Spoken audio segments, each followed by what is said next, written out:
Everyone at the training grounds already knows the punchline before the fight even starts. The family disgrace just showed up. The drunk, the womanizer, the noble embarrassment who somehow keeps surviving purely out of bad decisions and generational wealth. So when he casually challenges his prodigy younger brother to a duel, the entire crowd mentally schedules a funeral and prepares to watch a public execution disguised as training. His brother is a lifelong genius who never stopped training, while this man spent years speedrunning self-sabotage. By all logic, this ends fast and ugly. Then the duel starts, and reality immediately trips over its own shoelaces. Instead of panicking, he laughs like the outcome is already decided. His brother attacks with perfect technique, textbook precision, zero wasted movement, and every single strike gets blocked like it's a warm-up routine. The fight ends with one clean hit, and the prodigy collapses in front of the entire training ground while everyone tries to process the fact that the human disaster just won. Skill issue didn't even begin to cover it. Naturally, the crowd decides it must be luck, because admitting the truth would require emotional maturity. One of the strongest knights steps forward to restore order, and somehow, the humiliation gets worse. The second duel ends even faster, and now the whispers turn into panic because the impossible is happening twice in a row. The Knight Commander finally steps in personally because her patience has officially evaporated. She sees him as trash, a stain on the family name, someone destined to die drunk in a ditch, so she launches a full storm of attacks meant to end this nonsense immediately. Every strike gets blocked again like he's swatting flies, and then the moment that rewrites the entire room happens. She hesitates for 1 second, just one, and he headbutts her straight in the face hard enough to draw blood. The training ground freezes as the commander stares at her own blood, shocked into silence before suddenly deciding she wants to train him personally. Head-butted the Knight Commander, and she went from "you're trash" to "train me daddy" in 0.2 seconds. Skill issue on her part. This is the part where the story flips the table. The scoundrel didn't magically improve overnight. The person inside that body changed completely. A genius from the future is now running the character. Chris spent his previous life as the ultimate support player, someone who could learn anything instantly but never stood at the top. He joined the hero's party, handled countless roles, and earned the nickname the Great Extra. Always useful but never the main character. Before he could reach his full potential, the Age of Destruction arrived and wiped everything out. The Demon King of Carnage invaded the Dominion of Light, the heroes fought desperately, and the world lost anyway. Humanity fell, the Dominion collapsed, and the last surviving hero asked Chris to become the next hero before dying. It was meant to be inspiring, but Chris was too exhausted from suffering to romanticize tragedy. When death finally came, it felt less like a loss and more like early retirement. Demon King about to nuke both worlds, and bro's last thought was, "At least I died rich this time?" Bro thinks he's retiring. Cute. Then fate delivered the most sarcastic plot twist imaginable. Instead of peaceful nothingness, Chris wakes up 15 years in the past inside the body of a noble from the Magic Empire, the very empire the Demon King came from. The Dominion of Light belongs to humans, the Magic Empire belongs to fiends, and Chris just respawned on the opposite side of the future war with a silver spoon in his mouth. Universe heard "I want rich and easy" and said, "Bet, here's a noble death sentence instead. L plus ratio plus cosmic troll." He is now Christian Van Baron Khazar, eldest son of a powerful branch family within the Dark Magic clan, one of the 12 clans supporting the Empire. The Khazars are wealthy, influential, and recognized everywhere, which means the dream of being born rich technically came true. Unfortunately, the body he inherited belongs to a walking scandal whose reputation is so bad it comes with a built-in expiration date. Future memories reveal that Christian gets murdered by his own relatives in 2 years to protect the family's honor. If this reveal shocked you, drop a like because the chaos is just getting started. Chris now has exactly 2 years before his new family deletes him for reputation damage, which turns his peaceful rich life fantasy into a survival speedrun. Your own family about to execute you in 2 years? That's not a red flag, that's a death clock speedrun. The solution seems simple at first. Behave properly, keep a low profile, fix the reputation, and enjoy a comfortable, noble life without attracting attention. That plan lasts about 5 seconds before reality interrupts again. Chris remembers the coming apocalypse and realizes comfort won't matter when the Demon King destroys both the human world and the Magic Empire anyway. The future ends in total annihilation because the Demon King wants to sacrifice humanity and trigger Ragnarok, and by the time anyone understood what was happening, it was already too late. Be honest, what would you do if you had 5 years before the apocalypse and insider knowledge of the final boss? The conclusion becomes painfully obvious. Surviving his family isn't enough if the entire world gets erased afterward.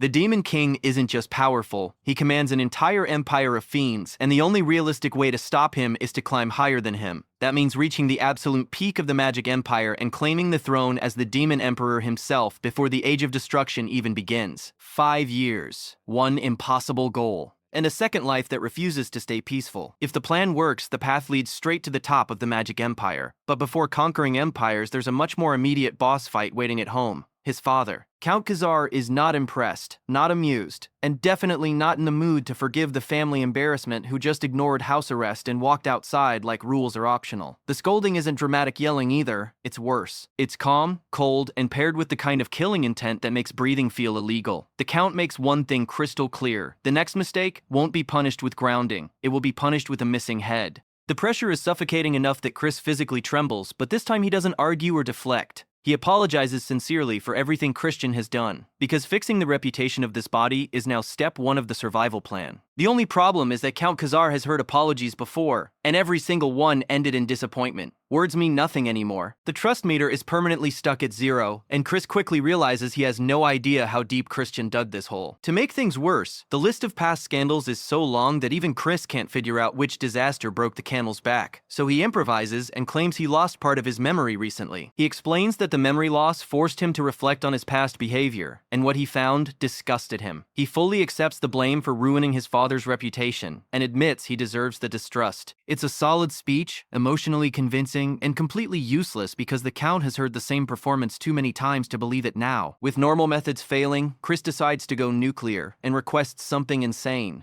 a full month inside the punishment cave.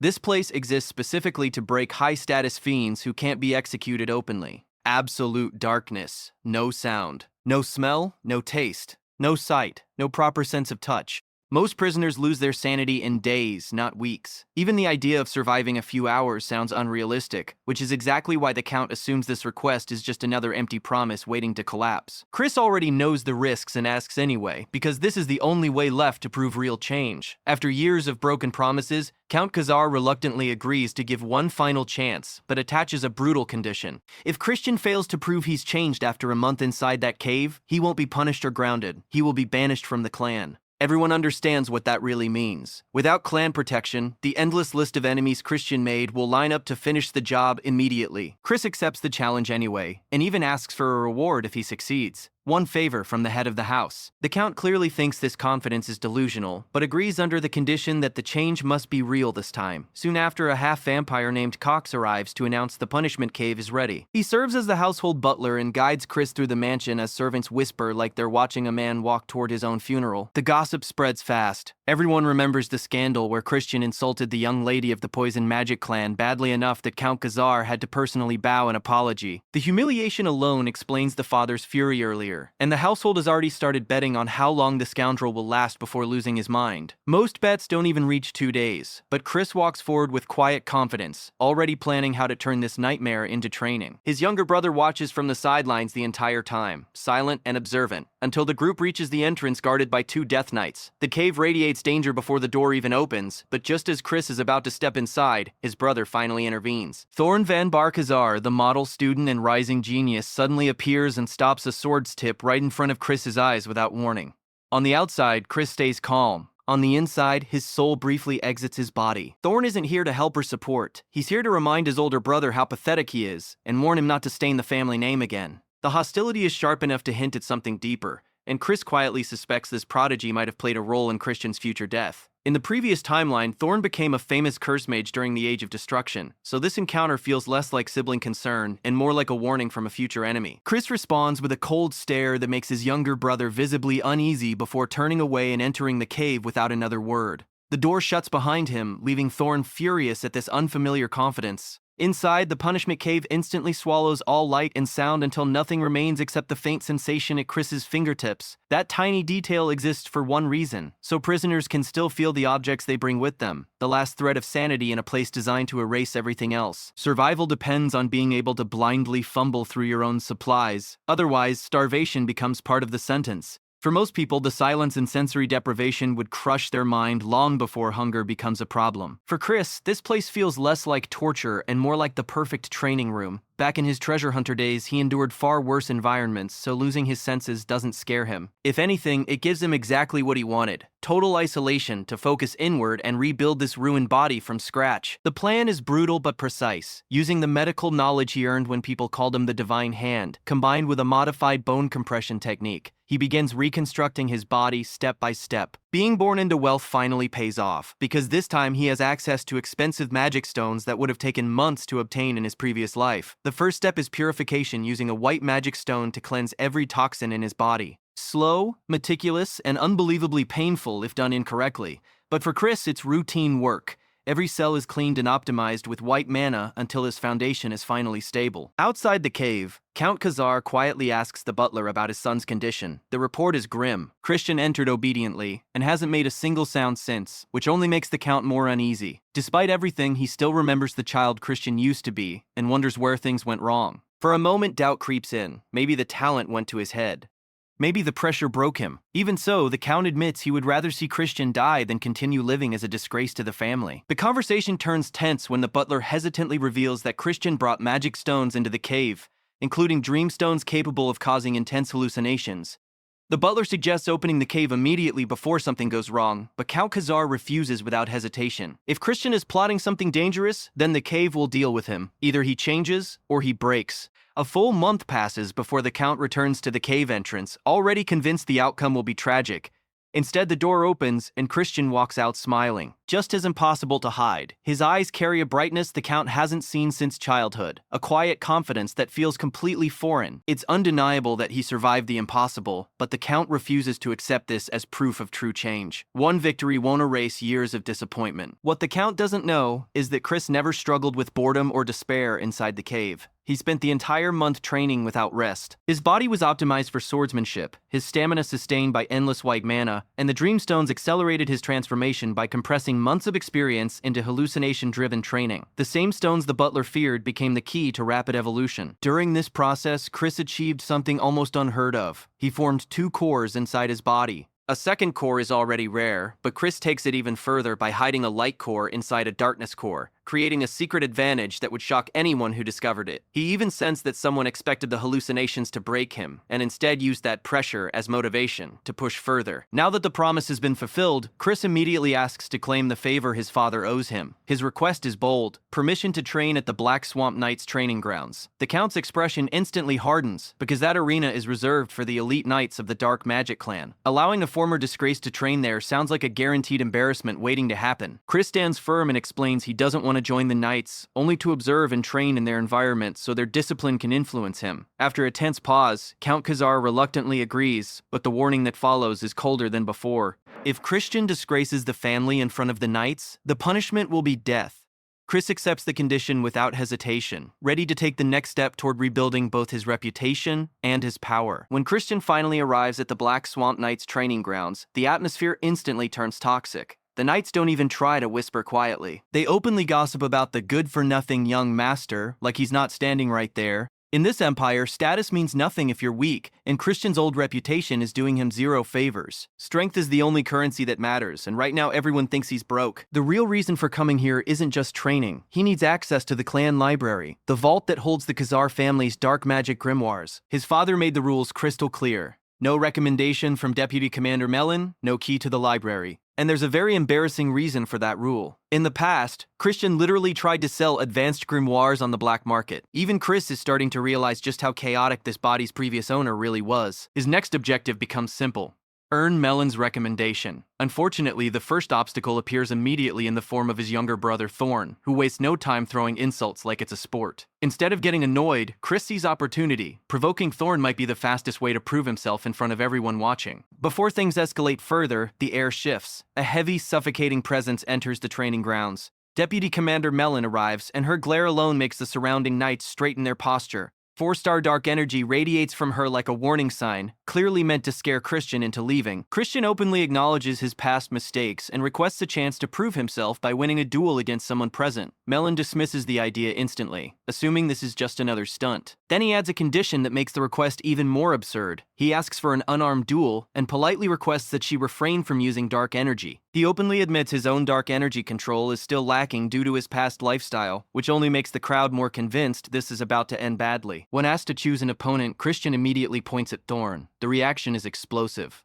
Thorn is already a 2-star prodigy, a level many never reach regardless of age, and even Melon warns that this is a terrible decision. Christian doesn't budge. He insists fighting someone stronger is the only way to prove he's changed, then casually implies that refusing the duel would make Thorn look afraid. The bait works perfectly. Thorn accepts instantly, furious and eager to prove his superiority. The training grounds form a circle around them as everyone prepares to watch the inevitable humiliation. The duel rules are discussed, and Melon decides they will fight until one of them is incapacitated. She clearly expects Thorn to crush his older brother without restraint. Christian casually claims he doesn't want to hurt his younger brother too badly, which only fuels Thorn's anger further. The duel begins, and Christian immediately slaps him across the face. The sound echoes across the training grounds, shocking everyone watching. It's disrespectful, humiliating, and completely intentional. Thorn tries to retaliate, but Christian ducks backward with ease and counters with a brutal knee strike to the stomach that knocks the air out of him. The gap in experience becomes obvious instantly.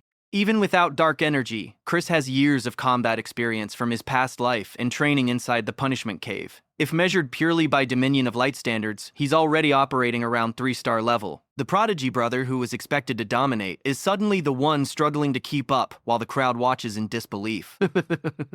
Christian keeps running his mouth during the duel, and the constant teasing is clearly working. Internally, he's having the time of his life watching the prodigy brother unravel in real time. Thorn, meanwhile, becomes convinced there has to be a trick behind all this. There's no way the family embarrassment suddenly learned how to fight overnight. Christian shuts that down immediately and tells him the truth is much simpler. Thorn is just weak. The insult lands perfectly and snaps whatever patience the younger brother had left. Dark energy explodes around Thorn as he throws a furious punch, finally abandoning the idea of holding back. Christian dodges the hit effortlessly, and what follows is a relentless barrage of attacks that fail to connect even once. The difference in experience becomes painfully obvious as Christian calmly parries one strike, cancels the dark energy at the perfect moment, and lands a devastating counterpunch. The single blow sends Thorn crashing to the ground, coughing blood before he collapses completely. The crowd instantly starts coping. Surely Thorn held back. Surely he slipped. Surely there's an explanation that doesn't involve the disgraceful older brother winning. Deputy Commander Mellon doesn't join the denial. She saw exactly what happened, and the realization hits her like a brick. Christian calmly asks if this is enough proof, or if more is required. Still stunned, Mellon confirms that he has proven himself worthy, and the recommendation he came for is finally secured. Later, back in his room, Chris reflects on the progress he made. He has officially reached 1 star in dark magic, though the leftover damage from Christian's past lifestyle slowed the process more than expected. Using both light and dark energy simultaneously will require further growth, but the foundation is finally there. When he calls for his maid, Marie appears, revealing that she's actually a banshee spirit assigned to serve him. The realization is unsettling enough that Chris briefly considers asking for a replacement before deciding to survive the interaction. He asks for juice before training, and Marie enthusiastically suggests making it with human blood for better flavor. Chris immediately shuts that idea down and insists on strawberry juice like a normal person. Shortly afterward, the butler approaches him and gently suggests he take a break from training. He claims to be proud of Christian's recent effort and growth, something Chris immediately finds suspicious. The praise feels fake, the timing feels off, and the unease lingers even after the butler leaves. As Chris walks through the training grounds later, he notices the subtle shift in how people look at him. The hostility has softened, replaced with cautious curiosity. It's the perfect moment to keep building momentum. He begins practicing sword swings, and word quickly reaches Deputy Commander Mellon that Christian has returned to train again. Her curiosity has been growing since the duel with Thorn, especially after realizing he perfectly dispelled dark energy during the fight. Mellon begins to consider an impossible possibility. If Christian truly has this level of talent, he might one day rival the main family's heir. The thought sounds absurd, yet the evidence keeps piling up. When she steps outside, she discovers that Christian has already defeated another 1-star knight, leaving the surrounding soldiers stunned. Even she can't hide her shock at how quickly he reached this level. Christian, however, feels disappointed.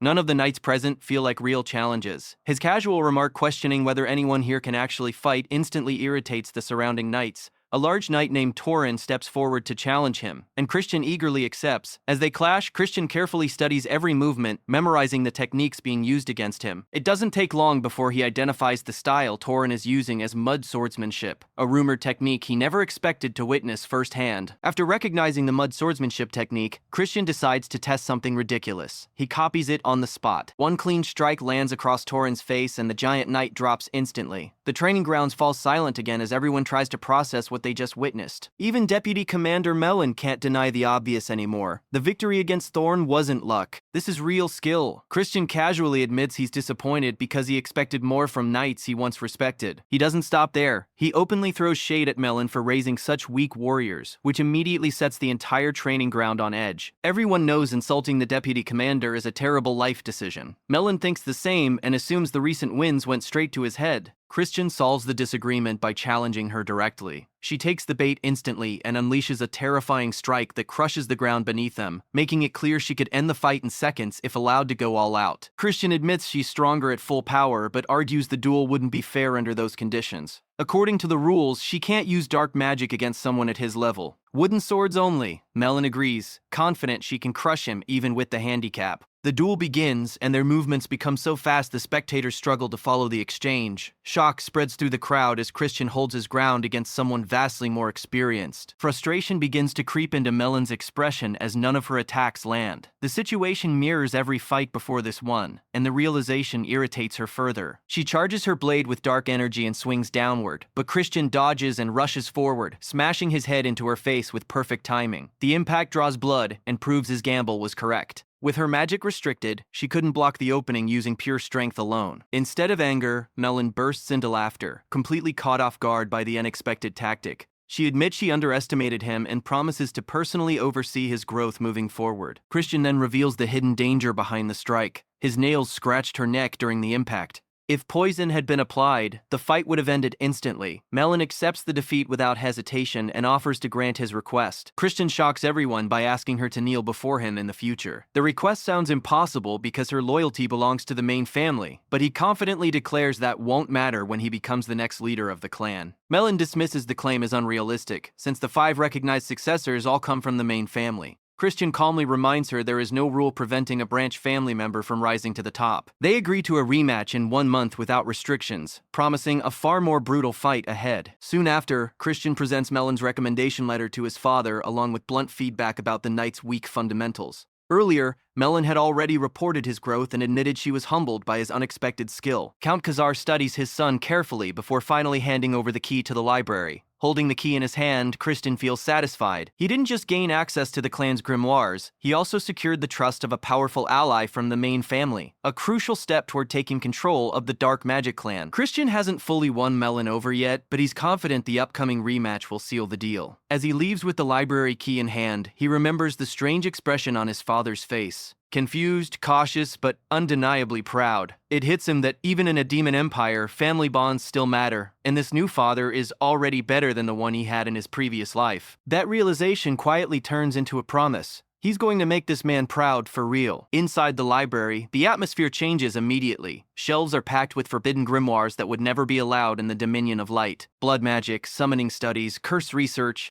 knowledge banned for good reason. As he reaches for a book, his banshee maid suddenly appears out of nowhere and nearly gives him a heart attack. She casually reveals she used to be the librarian here, and then openly admits she has feelings for him, which he firmly does not return. The flirting continues anyway because apparently personal boundaries don't apply to spirits. She points out that the book he chose is a 4-star dark magic grimoire called Binding Seal, and questions how he plans to understand it. Christian confidently declares himself a genius, and while she clearly doesn't buy the confidence, she plays along and asks why he chose this spell. His answer is simple and ominous. He's hunting a rat. Training resumes, but now his mind focuses on suspects. Thorn is the obvious candidate due to his hostility, but something doesn't add up. The butler Cox becomes the second suspect. He isn't part of the clan yet, somehow has access to sensitive areas like the punishment cave.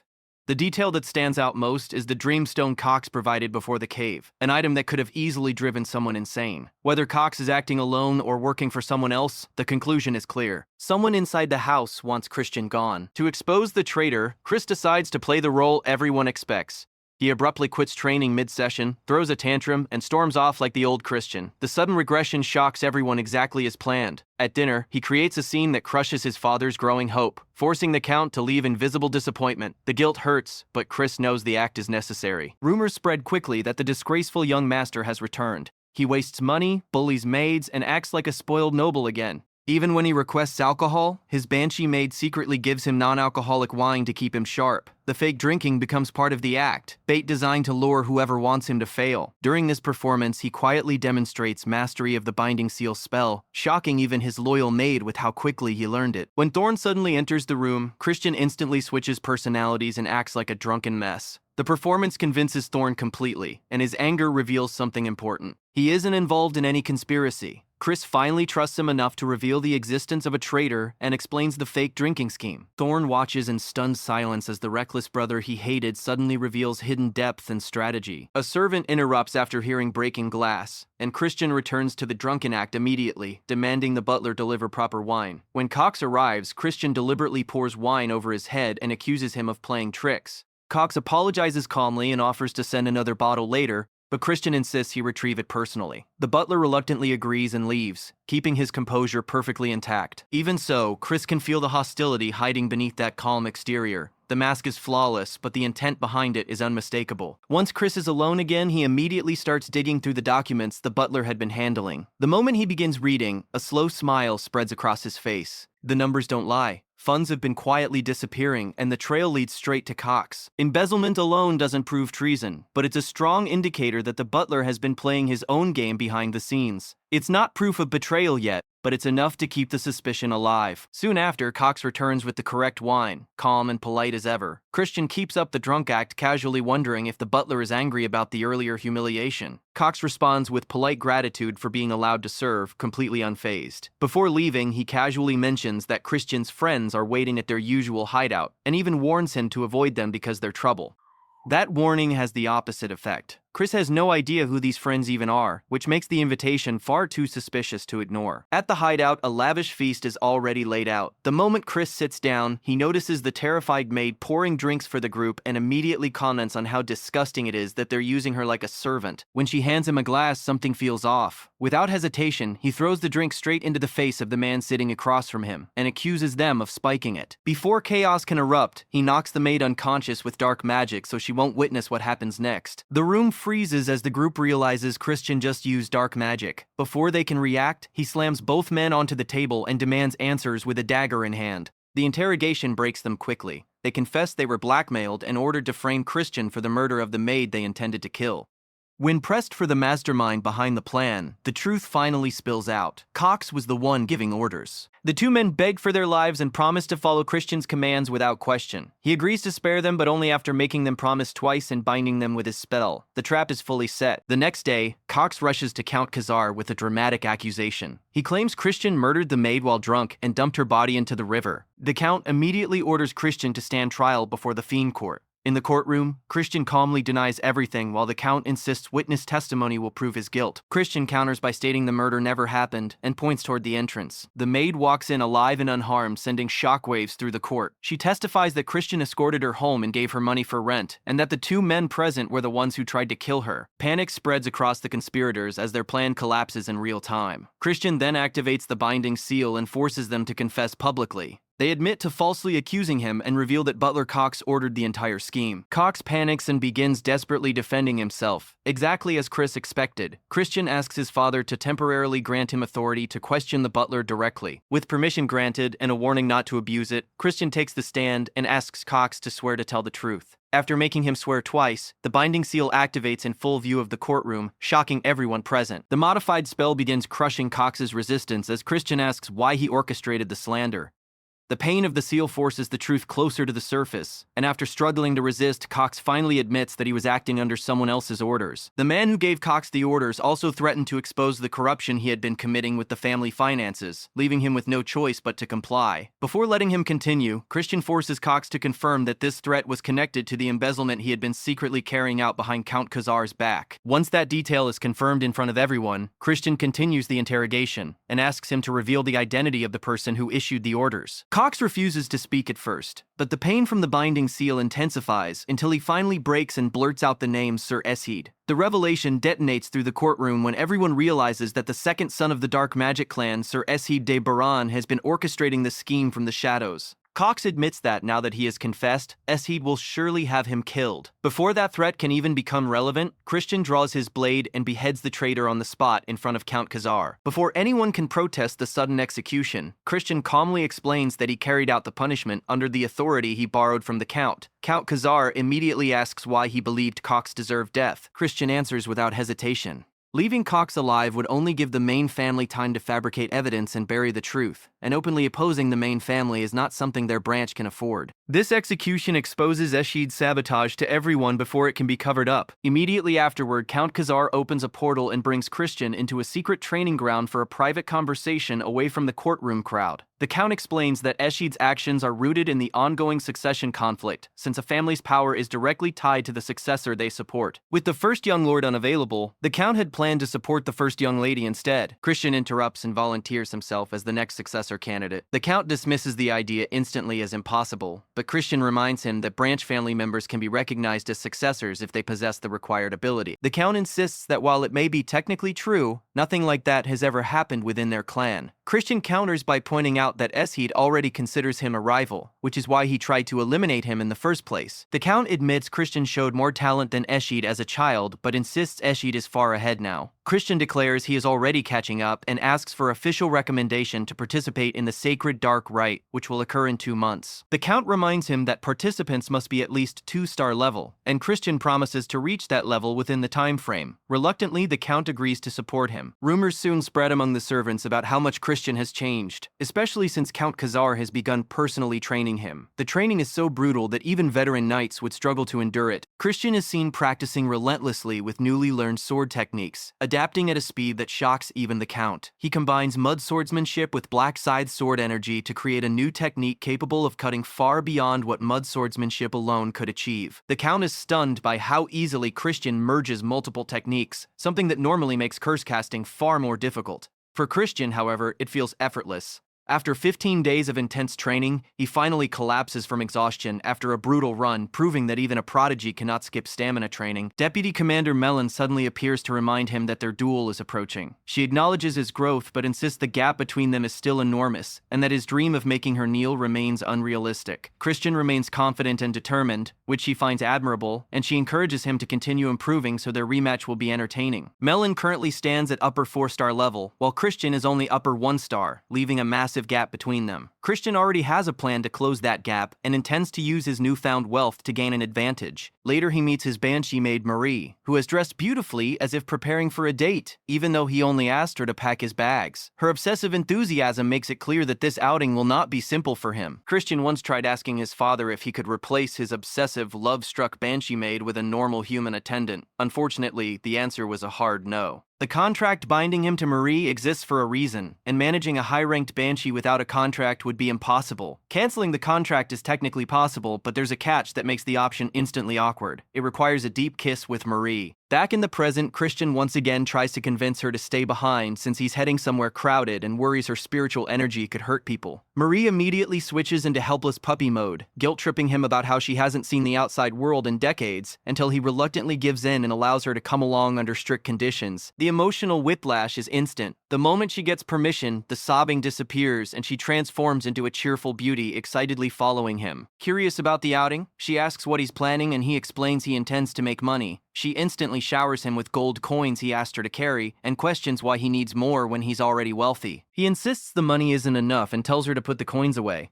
She keeps guessing his goal, more gold, land ownership, anything, but every guess misses the mark. When they reach the carriage, another unexpected passenger appears. Thorn shows up, determined to supervise his brother and make sure he doesn't relapse into his old lifestyle. He openly reveals they're heading out to gamble, something encouraged among demons, and insists on tagging along. Christian teases him for worrying like a protective sibling, which only motivates Thorn to compete harder.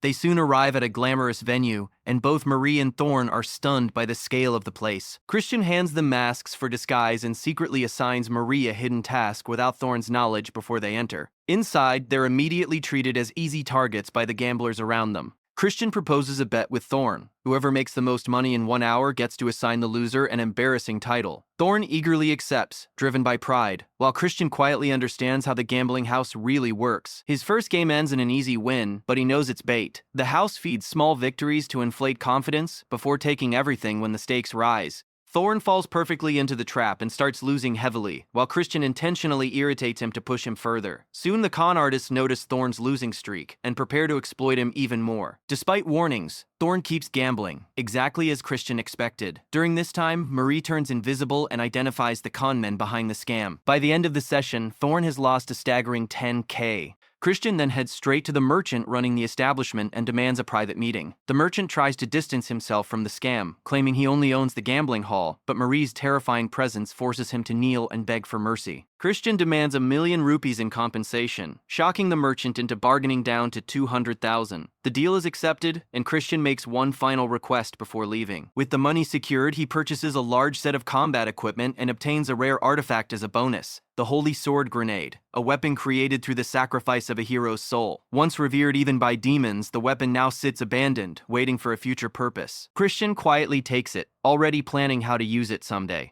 Before leaving, he gifts Marie a beautiful pendant she had been admiring, quickly clarifying that the gesture doesn't mean anything romantic. Even so, the gift overwhelms her, as it's the first present she has received since becoming a spirit. If you're enjoying the story so far, drop a like and subscribe so you don't miss what happens when all these plans start colliding. Satisfied with everything he accomplished, Chris decides it's finally time to head home. Marie beams with happiness and immediately promises to prepare even more blood juice for him in the future. That sounds strange enough already, but then she casually reveals that the strawberry juice he has been happily drinking this entire time already contained some of it. Chris can only hope she is joking because the alternative is far too disturbing to process. On the way back, Chris suddenly remembers someone he completely forgot about: Thorn. The poor guy had been gambling non-stop and lost almost everything, ending the night with only 1 rupee left to his name. Thorn storms over in rage, yelling that Chris abandoned him while he was getting robbed blind and nearly ended up being sold as a slave before someone recognized him. Chris calmly reminds him that he should now be addressing him by his new title since he lost their bet. Horror dawns on Thorn as he realizes he must now call his older brother by the absurd title, Honorable King Emperor Majesty Big Brother.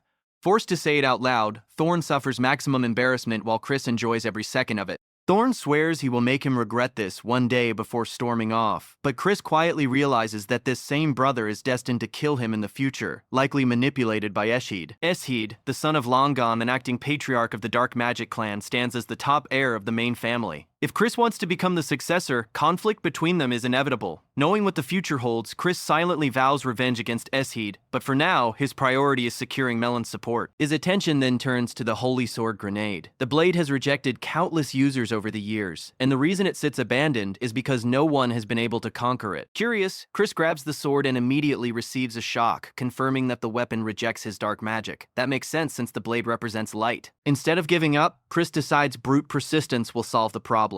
He begins hammering the blade relentlessly, convinced he has all the time in the world to force it into submission until it finally obeys him. A few days later, Chris arrives at the training grounds to meet his father and encounters a woman he instantly recognizes. This is Marion, commander of the Black Shadow Knights, daughter of the Elder Clan head and the older sister of his father. She handles secret missions and protects the clan leader, making her one of the most powerful figures in the entire Dark Magic clan. Count Khazar explains that Marion wants to discuss the execution of Cox and believes Chris acted too hastily. Chris briefly worries she might be supporting Eshid, but she clarifies she is not here on behalf of her superior. She is here for Chris himself. Realizing this could be his chance to win the Elder Clan head's favor, Chris listens carefully as Marion criticizes his arrogance and suggests canceling the upcoming duel with Melon, believing he is not strong enough. Chris refuses to back down and reveals that he plans to use the Holy Sword Grenade in the duel. Marion is shocked, reminding him that even the Elder Clan head failed to conquer the blade. Chris responds by fully unsheathing the sword, proving he has already brought it under his control. When Marion grabs the blade to test it herself, it burns her hand instantly, forcing her to drop it.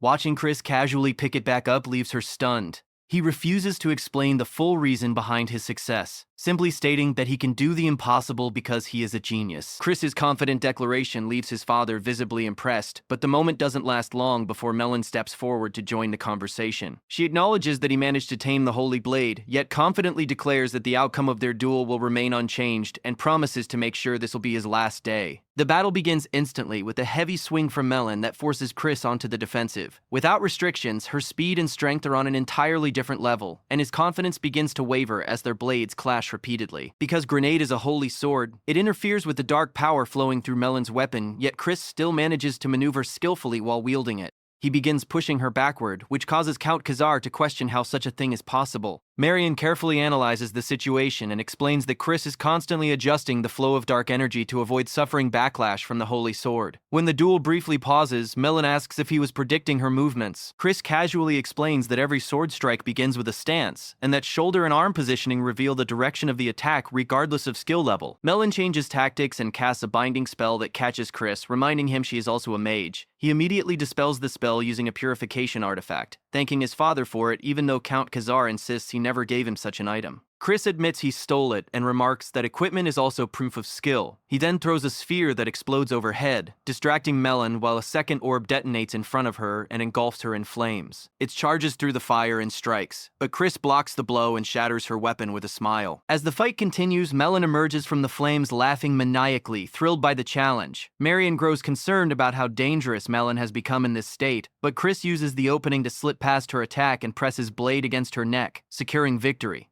Melon laughs rather than complains, realizing he fought to prove a point and now expects the reward he asked for earlier. When she asks if more exciting battles await if she joins him, Chris promises countless future duels and officially gains her as an ally. From Marion's perspective, Chris's precise control of dark energy is astonishing. She recalls how even her master could not wield grenade for long.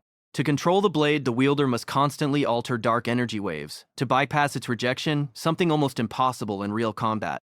She once believed only legendary beings could achieve this, yet Chris has done it. Watching the duel convinces her that her father's long-held wish might finally come true. Later, Chris visits the kitchen, where an intimidating orc chef prepares a strawberry cake with incredible skill. Chris explains he wants to bake cookies as a gift, ignoring Marie's jealous suspicions that he might be pursuing a girlfriend. The chef offers to handle it, but Chris insists on doing it himself and is promptly splashed with strawberry mush as the orcs aggressively crush fruit. Soon afterward, Chris meets Marion before her departure to say goodbye, and presents the cookies he baked personally. She is delighted by the thoughtful gift, and Count Khazar realizes why Chris asked about her favorite snack earlier. Marion is surprised that he made them himself and is instantly won over by the taste. Wanting to return the gesture, she offers to grant him any request to be effected. Chris asks her to become his true aunt moving forward, hinting at deeper intentions. Marion realizes he seeks her support for the upcoming Dark Rite ritual and the succession conflict, but she explains that representatives of the main family must remain neutral and cannot support any candidate. Chris insists he was never asking for political backing and claims he simply wants a closer relationship with his aunt. Marion finds it difficult to believe that he has no ulterior motive behind his words, especially when he suddenly delivers an Oscar-level performance using his most adorable expression to plead his case. She ends up liking his straightforward approach and, remembering the delicious cookies he baked, asks him to prepare more for her next visit. Watching their bond grow, Count Khazar quietly wipes away a tear, touched by how hard his son is trying. Chris jokingly tells his aunt he will ruin the flavor of the cookies if she refuses to help him when he needs it, which only makes Marion smile before finally offering him the opportunity to join the Black Shadow Knights. She explains that after seeing his duel with Melon, she recognizes enormous potential within him, even greater than that of the Elder Clan head. However, she also warns that before he can reach that potential, powerful rivals will stand in his way, and she worries about the dark future ahead of him. Chris calmly replies that he is prepared to die if it means overcoming the obstacles in his path.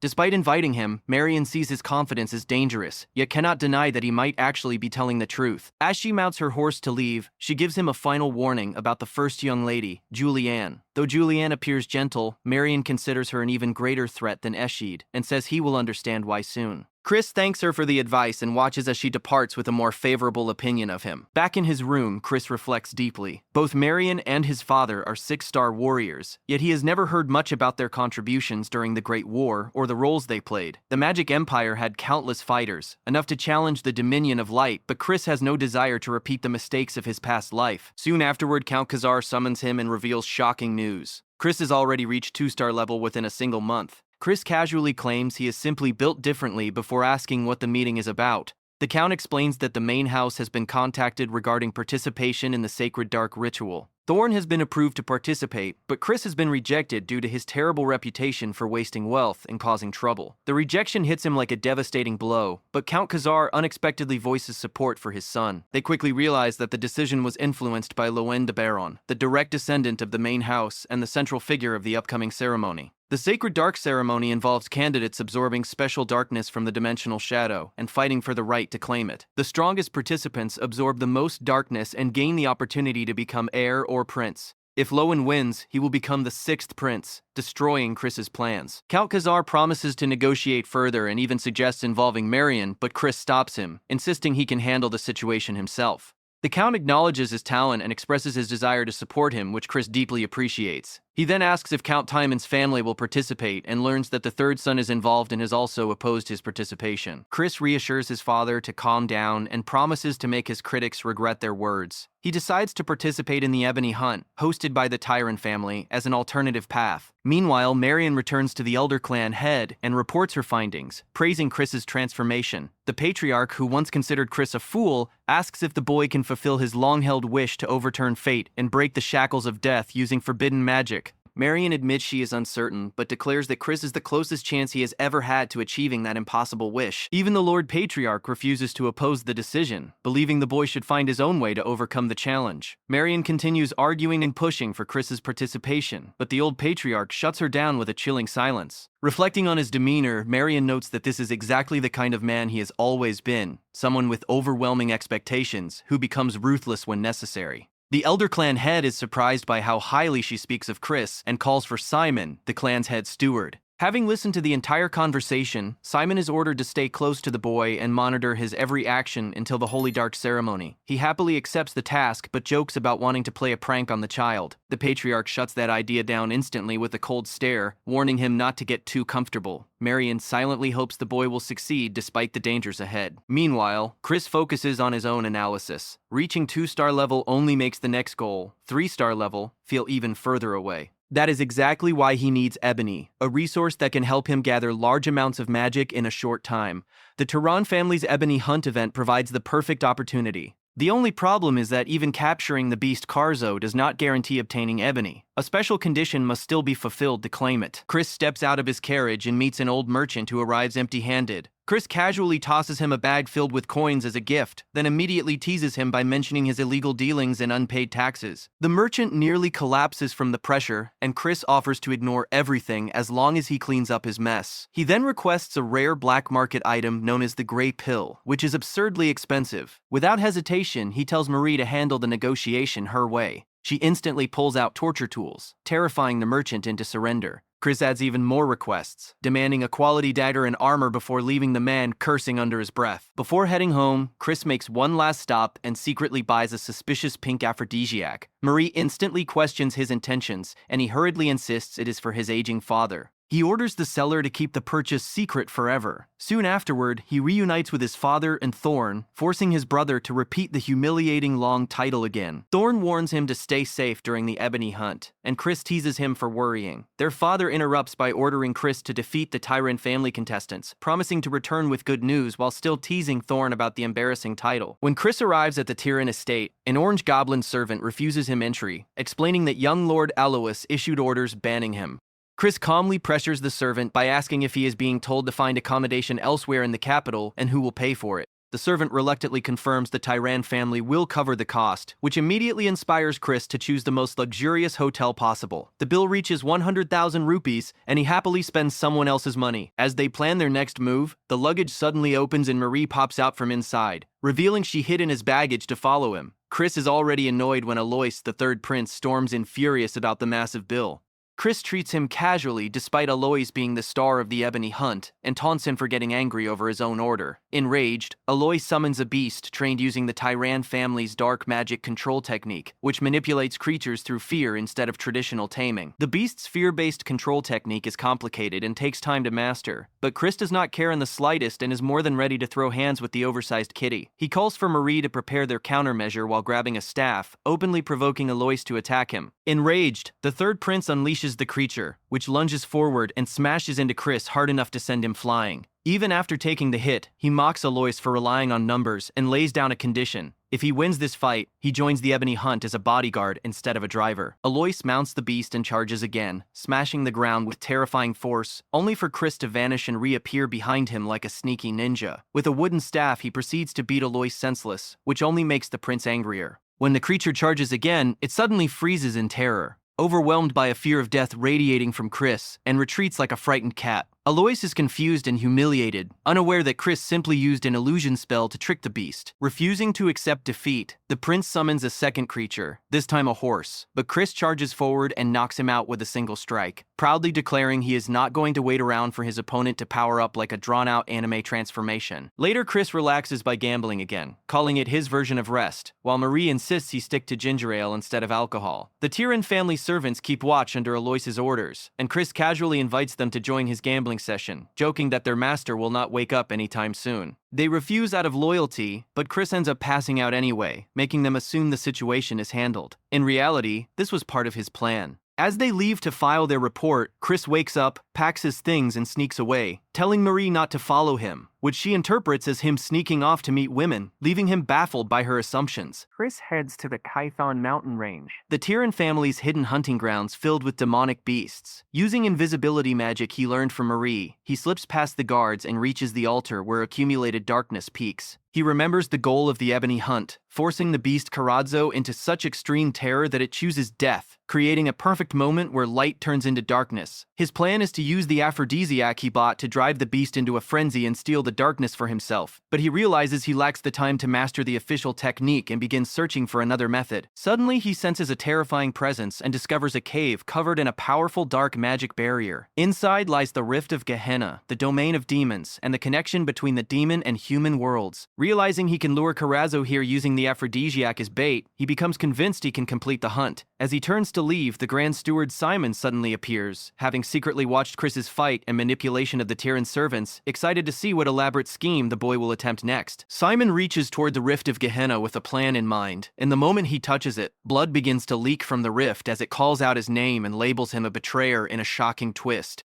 The day of the ebony hunt finally arrives with Alois proudly representing his family. Chris immediately mocks him for acting arrogant despite previously getting beaten down, and Alois fires back by ridiculing the unusable holy sword Chris brought along. Chris casually suggests testing the weapon by beating him with it before the banter ends and the third prince orders his team to lure Karazzo toward the altar. Chris notices a suspicious bat watching them and quietly remains alert while pretending to cooperate. He heads toward the altar and is told by a mage to sit quietly and guard the flag like the scoundrel they believe him to be, which he happily agrees to because it makes his job easier. While everyone focuses on the hunt, Chris prepares the dagger and orb he obtained earlier and senses the arrival of Karazzo, a deceptively cute but dangerous creature. Alois initiates a ritual to bind it, but the beast becomes enraged instead and slams him into the ground. The mage rushes to help him while poison forces the group to erect a defensive barrier. Chris watches from afar, knowing the aphrodisiac he used has already driven the beast into a frenzy. Guards attempt to hold the creature back, but are easily overwhelmed by the enraged beast. Alois braces for a fatal blow until Chris intervenes, blocking the attack while insulting him and demanding to be called brother in exchange for help.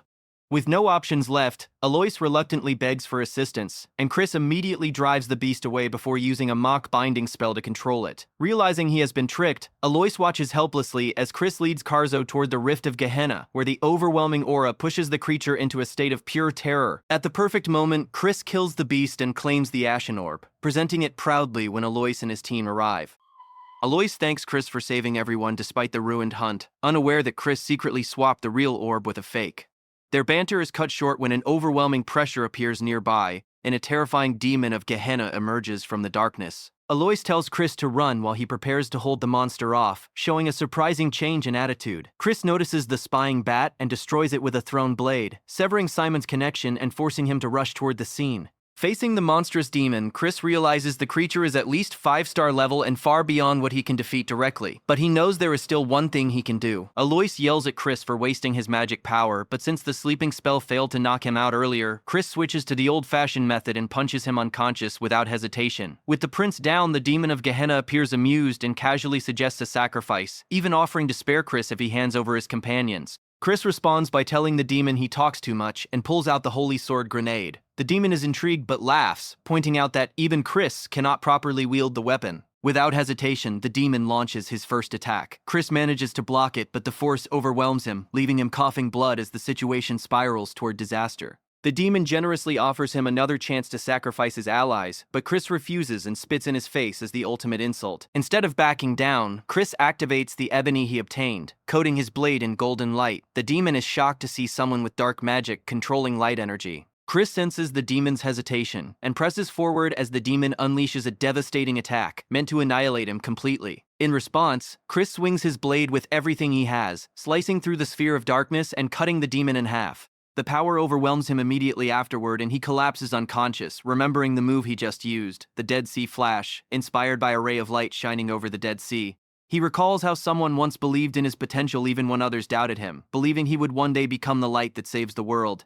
As he falls, Mafina, a powerful being from the first seat of the 7 circles of Gehenna, observes his performance with great interest. Chris wakes up 2 days later at the estate, exhausted but alive. His body aches, but he still possesses the darkness he obtained. He remembers hearing Mafina's voice before losing consciousness and realizes he may have attracted dangerous attention. In this world, talented demons are often noticed by high-ranking devils who nurture them with blessings, a system Chris dismisses as a crutch for those who cannot grow on their own. He even downplays Mafina's status, assuming she cannot be that high in the hierarchy if she belongs to the 7th circle. Lord Tyron personally visits him, telling Chris to rest, while explaining that investigators discovered an outside mage interfered during the hunt, and that the demon was eventually recalled. No one suspects Chris defeated it, which suits him perfectly. Tyran apologizes for mistreating him earlier, and thanks him for saving his people, calling him a benefactor of the house. Chris humbly claims he only acted for the greater good, even though he secretly feels guilty for deceiving them. Tyron is deeply moved and offers to fulfill any request Chris might have. Chris uses the opportunity to request reconciliation between House Tyran and House Khazar. Tyran is surprised but listens as Chris explains that their rivalry was fueled by manipulation from the main house and that unity among branch families would challenge their control. Tyran wonders if this is a call for rebellion, but Chris clarifies that he simply wants them to stop acting like pawns. Impressed by his reasoning, Tyran agrees to contact Count Khazar and consider reconciliation, which fits perfectly into Chris's long-term plan of building alliances before the Age of Ruin arrives. Alois then presents Chris with the Ashen Shard he protected while Chris was unconscious, and Chris teases him while accepting it. Tyran laughs and presents an additional gift, a rare summoning stone capable of calling beasts up to Tier 4. He also promises to support Chris's participation in the Dark Ceremony, leaving Chris with everything he wanted from the encounter. After they leave, Chris calls out to the hidden observer. Simon, the blood-sucking steward, steps forward, finally revealing himself. Simon finally steps out of the shadows after Chris calls him out, clearly stunned that the boy noticed him when even Lord Tyran failed to do so. The chief steward of the Dark Magic clan greets him politely, explaining that he has been meaning to exchange pleasantries for some time.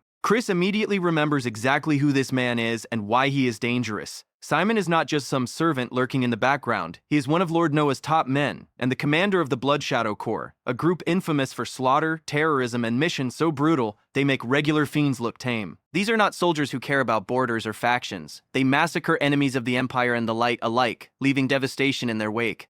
Their leader is a monster who rose to 8-star level and later reached the threshold of 9-star during the Age of Ruin, eventually becoming the 10th Demon King. That same monster is responsible for countless near-death experiences in Chris's past life. To make matters worse, Simon himself carries the legitimate blood of that Demon King, which instantly makes this conversation feel far more dangerous than polite small talk. Simon calmly praises Chris's recent performance and casually reveals that he knows the boy killed the demon alone. That revelation hits hard because Chris destroyed the surveillance bat earlier, meaning this man figured it out anyway. Chris tries to play dumb, but Simon shuts down the act immediately. He personally visited the cave and confirmed that not a single trace of the demon remained. That detail matters, because reverse summoning always leaves evidence behind, and the absence of that evidence means the demon was erased completely. Simon makes it clear that he intends to report this conversation to his master, which turns the conversation into a quiet power struggle. Chris refuses to reveal his trump card, and bluntly states he has no intention of sharing secrets just because the Elder Clan head might want them. Simon studies him closely and concludes the boy is like a beast hiding its claws until the final moment, which only makes him more interested. Chris flips the conversation with one sharp observation that changes everything. There is no reliable way to distinguish between reverse summoning and full erasure, so Tyran's investigation team could never be certain. Yet Simon spoke with complete confidence from the beginning. That means he already knew exactly what happened. Chris drops the accusation without hesitation, revealing that Simon was the one who summoned the demon in the first place. He calmly suggests the possibility of reporting the truth to Lord Noah, especially since the incident endangered multiple noble families. Simon realizes he has been cornered and immediately takes responsibility. But Chris reveals he has no intention of exposing him. Instead, he prefers to keep the chief steward in his debt for the long game. Simon recognizes the deal instantly and calls it an act of mercy before vanishing, leaving Chris fully aware that this man will be one of the most important variables in the coming Age of Ruin. Marie soon finishes preparations for their return to the main estate, and Chris is surprised to find Alois waiting to see him off. Chris reminds him to use the humiliating title he forced on him despite being younger, but Alois ignores the embarrassment and delivers a warning instead. He urges Chris to be careful of Lowen, the main force opposing his participation in the ceremony, especially since Chris is only a 2-star mage. The main family has the best elixirs, strongest techniques, and blessings from powerful demons, meaning Chris will be crushed if he underestimates them. Chris responds with his own warning and advises Alois not to participate in the ceremony for his own safety, which infuriates the prince and convinces him Chris plans to hoard the power for himself. Chris calmly declares that he will crush anyone who stands in his way before ordering Marie to move. Back at the Khazar estate, Thorn is shocked to learn Chris immediately left for training after returning. He chases after him while still forced to use the humiliating title, demanding their promised duel. Chris notices Thorn has reached mid-2-star level and suggests postponing the fight until after his training since they will both participate in the Dark Rite ritual. Thorn reluctantly agrees and leaves, reminding Chris of someone from his past life. Alone in his room, Chris realizes he has 1 month before the ritual. Without hesitation, he bites into the ebony orb despite the bitter taste and absorbs the chaotic energy inside. To his surprise, he senses a trace of light energy within the darkness, likely left by the emotions of the Karzo beast. While demons normally waste this energy, Chris absorbs it into his hidden light core and completes the process, closing his eyes as the transformation settles in. The scene shifts to Lady Adolin receiving the official investigation report from the Ebony Hunt. She has been quietly keeping tabs on Christian, and the report confirms that he somehow survived an encounter with a demon during the hunt, which only makes him more interesting in her eyes. Half a month passes after the Tureen incident, and the calm at the Khazar estate is shattered when Thorn storms into his brother's room to demand the duel he was promised. The moment he steps inside, he freezes. Christian's aura has changed completely. The difference is so overwhelming that it feels like standing in front of an entirely different person. Christian finds the timing hilarious. His little brother showed up first thing in the morning, practically begging to get beaten down, and since Christian always keeps his word, he is happy to deliver. However, he adds one condition before the duel begins. If Thorn loses, he must give up participating in the Sacred Dark Rite. The ritual is brutal, and in Christian's eyes, weaklings have no business stepping into it. Being called weak immediately ignites Thorn's pride, and he draws his blade without hesitation. The duel ends exactly as Christian predicted. Thorn fights with full confidence and determination, but the gap between them has become overwhelming.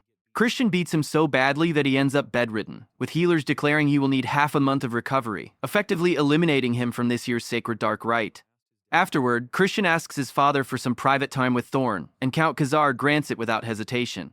Thorn lies in bed, furious and hurt, accusing his brother of hating him and constantly mocking his progress. From his perspective, Christian crossed the line by injuring him just to stop him from competing. Seeing how close Thorn is to tears, Christian finally explains the truth. He was never trying to hold him back out of jealousy. He was being harsh because competing this year would ruin his future. Pure dark energy, the prize of the Sacred Dark Rite, does not suit Thorn at all. Christian explains the difference between pure dark energy and gray dark energy, revealing that gray dark energy is far more compatible with curse magic, the very field Thorn shows the most natural talent in. Taking pure dark energy now would only slow his growth and permanently damage his potential. This is the reason Christian forced him out of the competition. It was the only way to ensure his future success. To prove his sincerity, Christian gives Thorn an ash pill as a gift, an extremely valuable resource. The gesture finally breaks through his brother's anger, and Thorn realizes he misunderstood his intentions. Still, one painful question lingers. If Christian truly changed, why did he behave so terribly when their mother was dying? Christian feels the guilt deeply, even though it was the original owner of the body who caused that pain.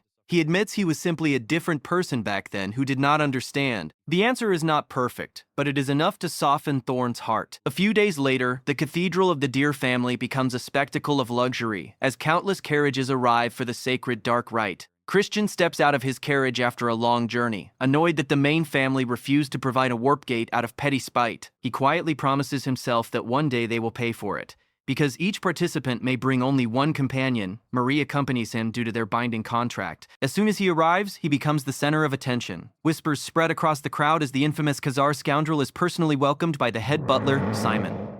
Simon greets him politely, explaining that the Elder Clan head himself wishes to meet the fiend who has been causing so much talk. Christian follows him to the private study where the Elder Clan head waits with Marion at his side. The moment the old man's gaze falls on him, an overwhelming pressure crushes down like the weight of a mountain. The suffocating dark energy floods the room, deliberately testing him despite knowing a novice should not be able to endure it. Christian feels like an insect trapped beneath a god's fingertips, barely able to breathe as the meeting begins. The pressure in the Elder Clan head study feels like standing at the bottom of the ocean while someone casually keeps pushing your head deeper. Any normal 2-star mage would have collapsed instantly, but Christian refuses to fall. His body trembles, his lungs burn, and his instincts scream that he is standing in front of something far beyond him, yet he grits his teeth and forces out a flawless formal greeting to the sovereign of the Dark Magic Clan. The old man asks whether the invitation surprised him, and Christian answers honestly that he expected it. A rising talent stirring this much noise was never going to slip past the eyes of the clan's leadership. That answer earns approval. Marion and Simon openly praise his recent achievements, but the Elder Clan head remains cautious. Age has made him patient, and patience makes him skeptical. He explains that young prodigies are like saplings. Some grow into towering trees, while others wither the moment harsh winds arrive. Christian accepts the warning without protest, then calmly declares he could grow into a tree that overshadows every forest around it. At the very least, he promises the old man will not regret placing hope in him. That confidence earns a smile and a quiet dismissal. The meeting ends with a respectful bow, but the room's tension lingers long after he leaves. Once he is gone, Marion asks what the Elder Clan head thinks. The old man admits the boy exceeded expectations, but talent like that usually walks a violent path. Bloody winds are beginning to sweep toward the Magic Empire, and storms always chase prodigies. Still, the meeting sparks something rare inside him: hope. The Khazar boy might one day fulfill a wish he has chased for years. Night falls and the banquet for the sacred dark rite begins.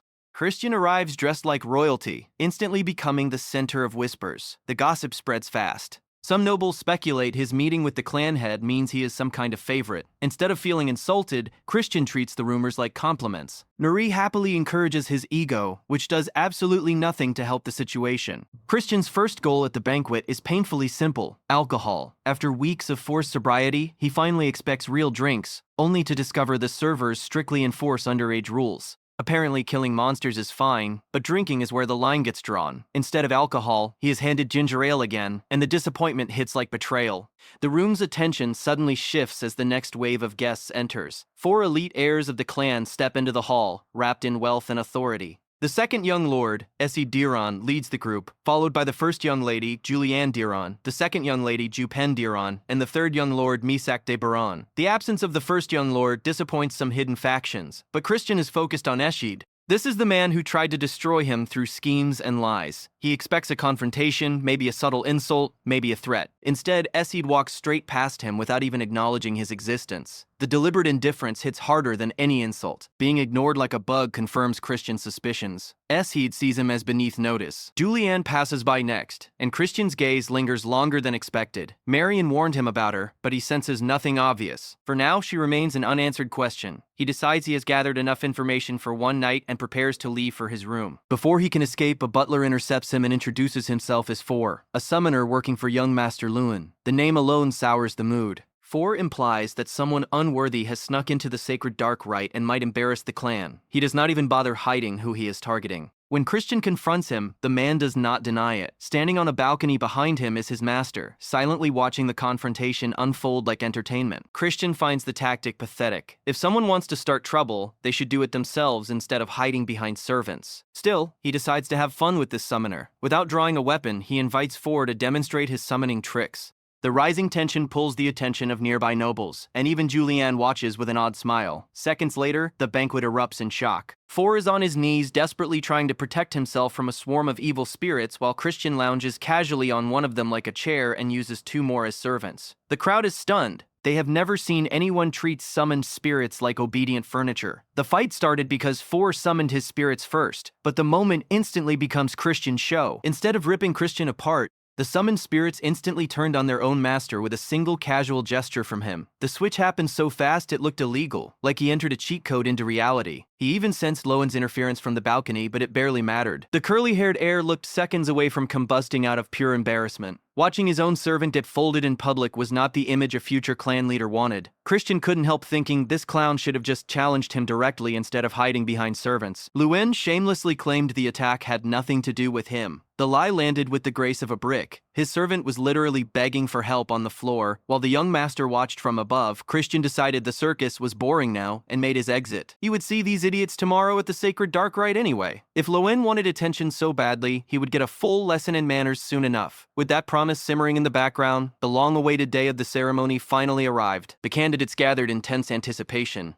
Everyone except Christian looked nervous or excited. He looked like someone dragged him out of bed against his will and ruined his sleep schedule. Among the participants stood Alois Tyraman, stubborn as ever despite earlier warnings. Christian couldn't blame him. Being invited to the sacred dark rite was a massive honor, and few would willingly skip it. The last candidate finally arrived, and of course it was Lewin, walking in like he owned the place while radiating smug energy. Christian already wanted to knock the smug off his face. Before anything escalated, a tiny man named Sebastian introduced himself as the vice butler overseeing the trial. He would guide them to the sacred ground where the ritual would unfold. Sebastian tapped the floor with his staff and reality cracked open like glass. A staircase appeared, spiraling downward into endless darkness. Nobody expected the test to begin underground. Christian immediately recognized the illusion magic shaping imaginary space around them. Sebastian began descending casually, like he was taking a stroll in a park. The participants hurried after him, terrified of being left behind. The staircase seemed endless, stretching into a void that swallowed sound and light alike. Eventually, they reached an illusory hall that twisted endlessly forward. Sebastian increased his pace without warning.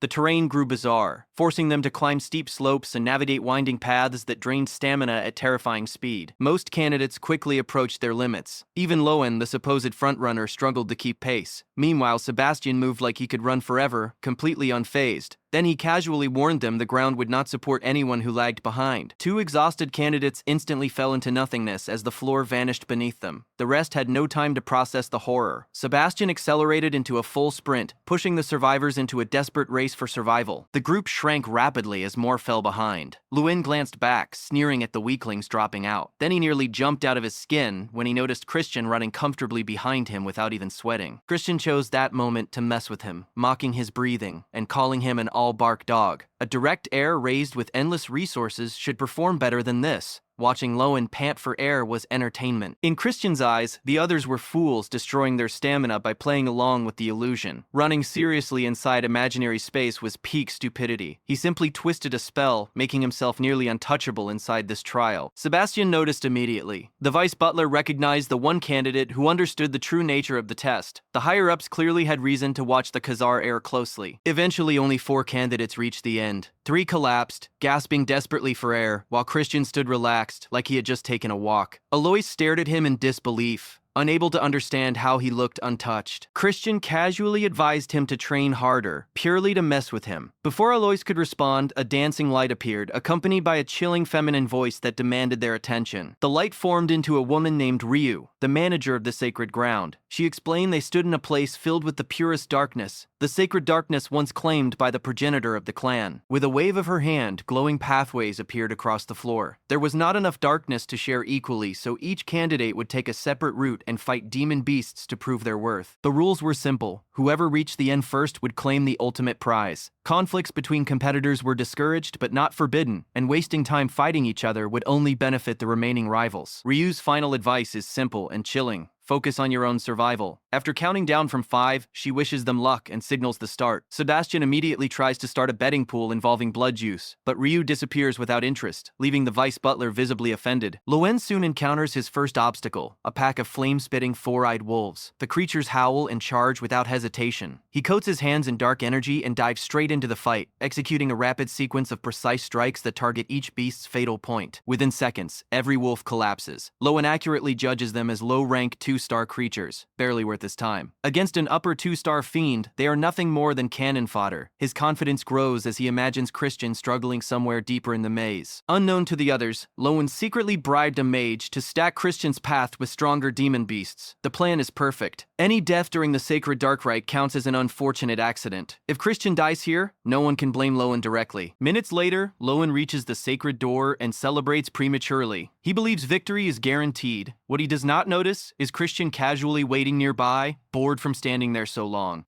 The plan that should have killed him clearly failed. Lowen accidentally blurts out that Christian's path should have been crawling with stronger monsters. The slip instantly confirms Christian's suspicions about tampering. Realizing his mistake, Lowen tries to recover his composure and hide behind clan etiquette. He declares fighting during the ritual taboo while secretly charging his fists with dark energy. Then he launches forward with a surprise punch meant to knock Christian unconscious instantly.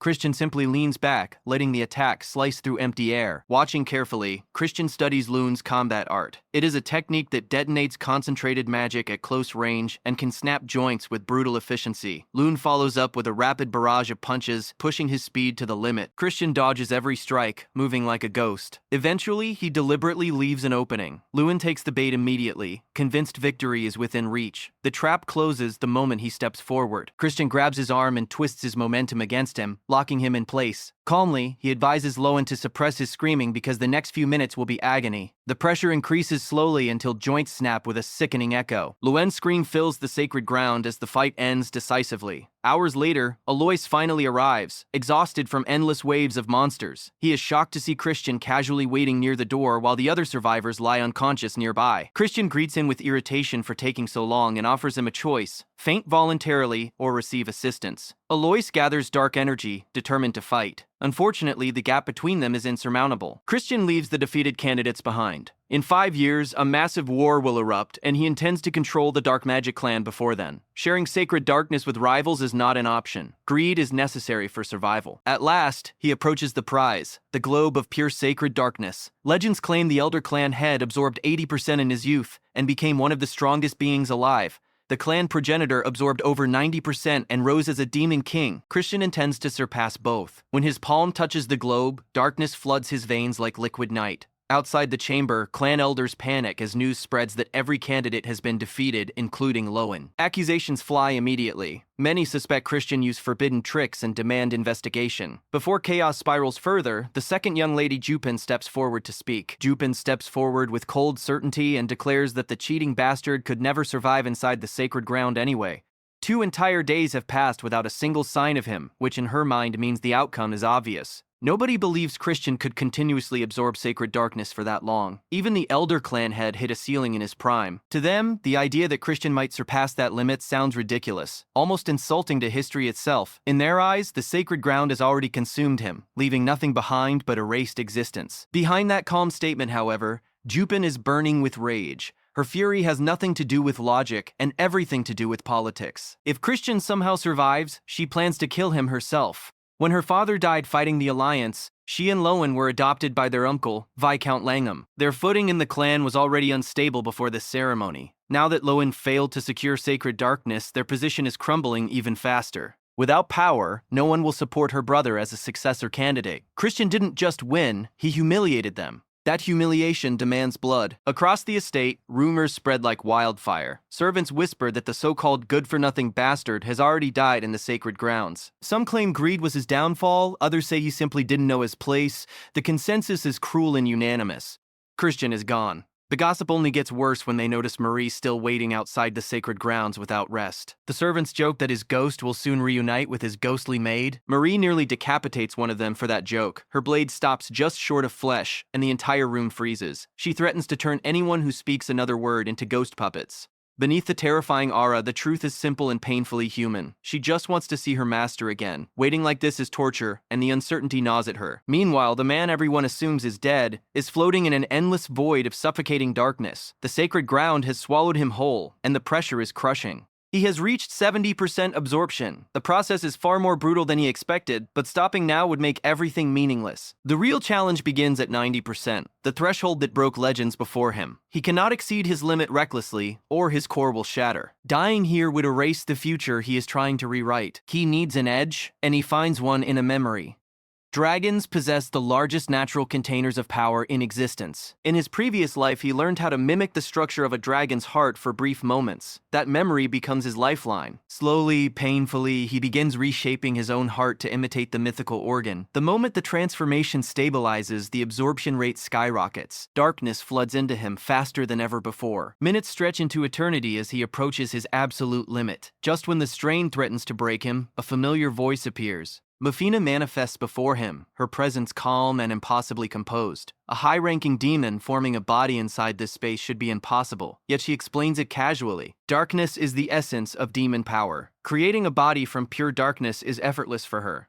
That same connection allows her to help him here without any conditions attached. Christian has never heard of a demon offering help without strings. Mafina laughs at his suspicion and insists she is acting on a whim. She extends her hand and tells him to take it, promising that together they can absorb all the sacred darkness. A week passes outside the sacred ground. The elder clan head drinks tea with Simon while discussing the boy's fate. Even he is beginning to doubt Christian survived. Marion struggles to understand why someone so intelligent would take such a reckless gamble. Pressure builds from the clan's leadership, especially Viscount Langham, who wants the sacred ground sealed immediately. The elder clan head refuses to be rushed. He asks Simon for his honest opinion. Simon admits Christian's survival odds are nearly zero, yet something tells him the boy might still surprise them. That uncertainty is enough. The elder clan head grants a one-day extension before closing the gates. Marion exhales quietly in relief. The next 24 hours will decide whether Christian breaks the first Demon King's record or disappears forever. Back in the void, Mafina urges him to take her hand before the opportunity vanishes. Christian refuses instantly. She calls him ridiculous and reminds him that humans cannot carry more than a fraction of this power. He answers with quiet conviction. They are standing in a world where concepts shape reality. Mafina stares at him, realizing what he means.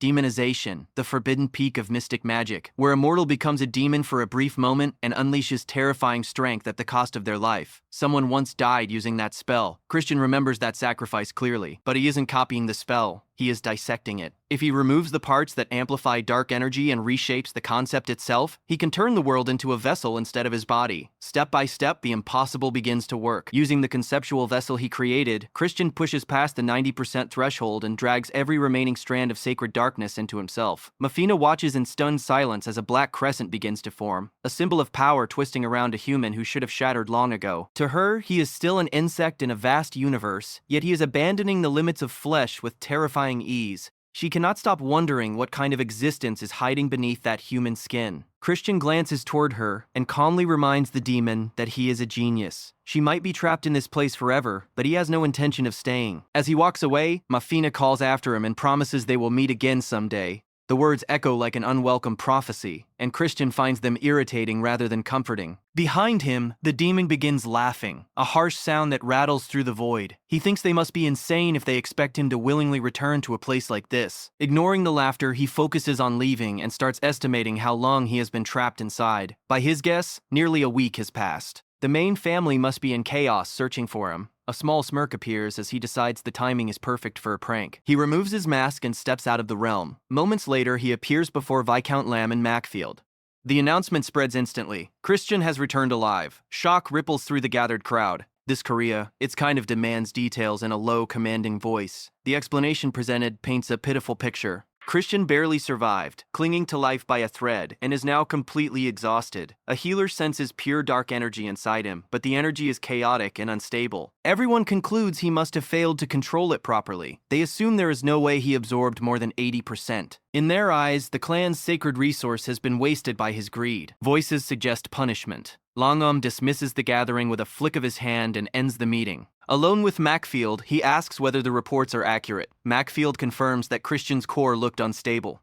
Langham reflects that Luen was meant to become the young lord and serve as a sacrificial pawn in their plan involving the poison magic clan. With Luen's failure, the entire scheme must be delayed. He notes how even the elder clan head has started paying attention to Christian, proof that a single small fish can disrupt an entire river. Langham orders Macfield to bring Christian to the Darkness Hall the next day so he can announce the boy's disposal before all vassals. The next day, Christian stands in the palace with his hands in his pockets, amused at how desperately they want to discard him. He scans the gathered elites and recognizes the spectacle for what it is. Langham demands to know whether Christian understands his wrongdoing during the sacred dark rite. Christian nods calmly. When pushed to explain, he shrugs and says his peers failed to live up to the clan's bloodline and he should have hit them harder if he had the chance. Someone in the room asks whether those peers can still walk. Langham waves the interruption away and focuses on the real accusation. Christian consumed the clan's precious resource without producing acceptable results. Christian asks what results they expected. Langham answers plainly, at least 70% purity.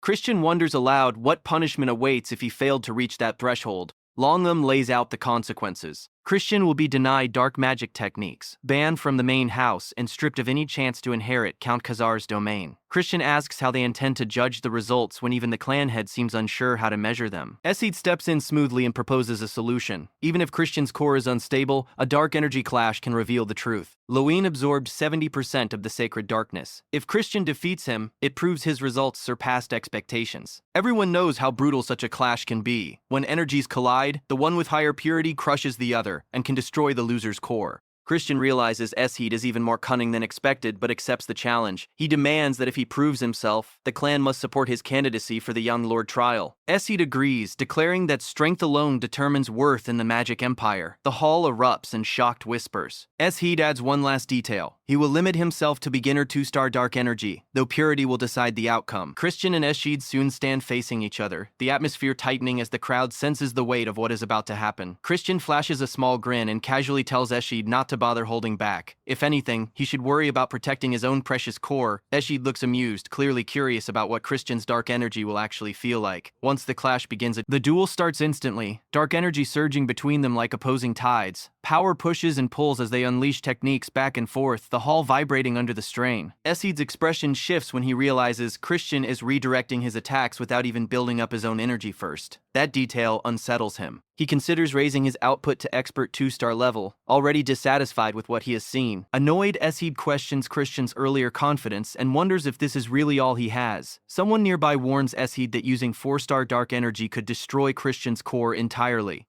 Christian keeps pressing forward regardless, displaying razor-sharp control as he continues shaping and redirecting energy while Esid struggles to keep pace. Christian casually warns him again, saying he should be careful because losing control now could break his own core. Moments later, blood drips from Esid's mouth as Christian strikes land. Christian calmly asks if that still is not enough, thinking he originally intended to break Esid's core completely. Suddenly, Esid concedes and admits Christian's dark energy purity has reached at least 90%. The Viscount cannot hide his shock as the number echoes through the hall. Christian calmly states that he now has the right to compete as a young lord. Viscount Langham grows tense and silent while thinking deeply. He confirms that Christian will indeed be allowed to take the young lord test, though no branch family member has ever attempted it before. Acting as the current clan head, he explains that the trial will be randomly chosen. Christian immediately realizes the Viscount intends to assign an impossible challenge. The test will be divided into 2 stages. First, Christian must display his talent. Then he must accomplish a feat worthy of a young lord. The initial condition becomes clear. He must reach 3-star rank within 3 months. Christian feels confident internally, convinced that reaching that goal should not be too difficult for a genius like him. The Viscount states he looks forward to seeing what Christian achieves in that time. Later, the Viscount meets privately with Esid and expresses disappointment in him. Esid admits underestimating Christian hurt his standing as well. Both agree Christian must be handled before he becomes a true threat. Langham explains why they never absorb more than 70% of sacred darkness. The purer the energy, the harder it becomes to increase its rank. Even reaching 3-star becomes exponentially more difficult. Esid asks what happens if someone absorbs 90%. The Viscount calmly says Christian will never surpass that barrier, no matter how talented he is. Meanwhile, Christian sits down to eat when Rana arrives, saying news of his performance has spread through the mansion. She admits her heart races when she sees him, and openly praises his charisma, leaving him embarrassed by her honesty. Marie then quietly confesses that waiting for him made her realize her true feelings. Another woman arrives to check whether Christian has any injuries. Marie casually insists he could never be hurt thanks to his agility, but the woman insists on checking him anyway. As she takes his hand, she gently tells Marie it is fine to admit she worries about him. She even mentions that hero Evan seemed concerned as well. Christian reflects silently. His previous life was nothing but bloodshed after fleeing the clan that wanted him dead. Yet he remembers the kindness he encountered along the way. Now he finally has the strength to say what he could never say before.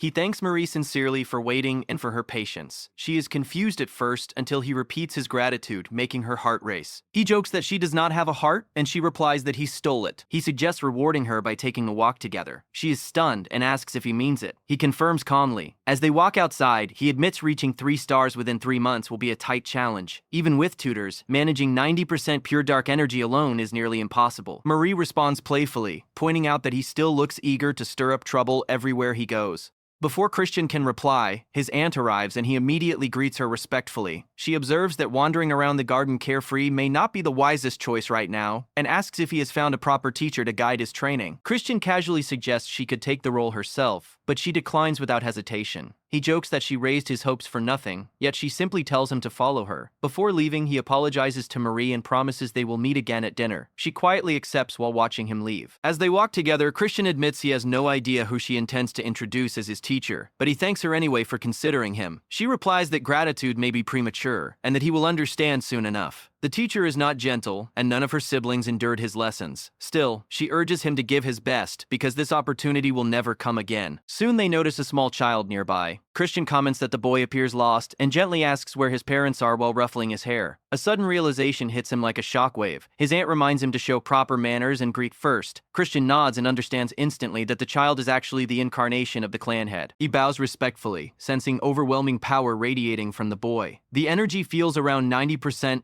No, even beyond that. Christian acknowledges internally that the boy has achieved something truly remarkable. The clan head humbly accepts the praise and calls the decision reckless. Asking if Christian understands the weight of what he has done, Christian confirms calmly. The clan head explains that even after absorbing 80% of sacred darkness, he faced barriers far steeper than most. He adds that even their progenitor could not have reached his stage without the Demon Emperor's grace. He cannot imagine the obstacles Christian will face and offers him a chance to return some of his pure dark energy to the ether. With Christian's talent, 80% would be manageable. Anything more would be greed. Christian takes a breath and asks to speak honestly, shocking his aunt. He says the Dark Magic clan is often viewed as the weakest among the 12 noble clans despite its growth. The clan head asks if Christian believes there is a reason for that reputation. Christian reflects and explains that although the clan flourished under the clan head's leadership, it lacks individuals who reach the absolute stage above 8 stars. He quietly recalls the future where the Demon King of Carnage destroys the clan when no 8-star warriors remain. He knows 10,000 soldiers will fall and the survivors will be enslaved. Absolute stage warriors are the key to survival. The clan head acknowledges the fear of being crushed under dark energy and losing the ability to advance. Then he asks whether Christian wonders if his power will simply strengthen the clan or push him beyond all limits. Christian holds on to his determination and considers the possibility of surpassing everything. The clan head laughs softly and hopes he will not regret those bold words.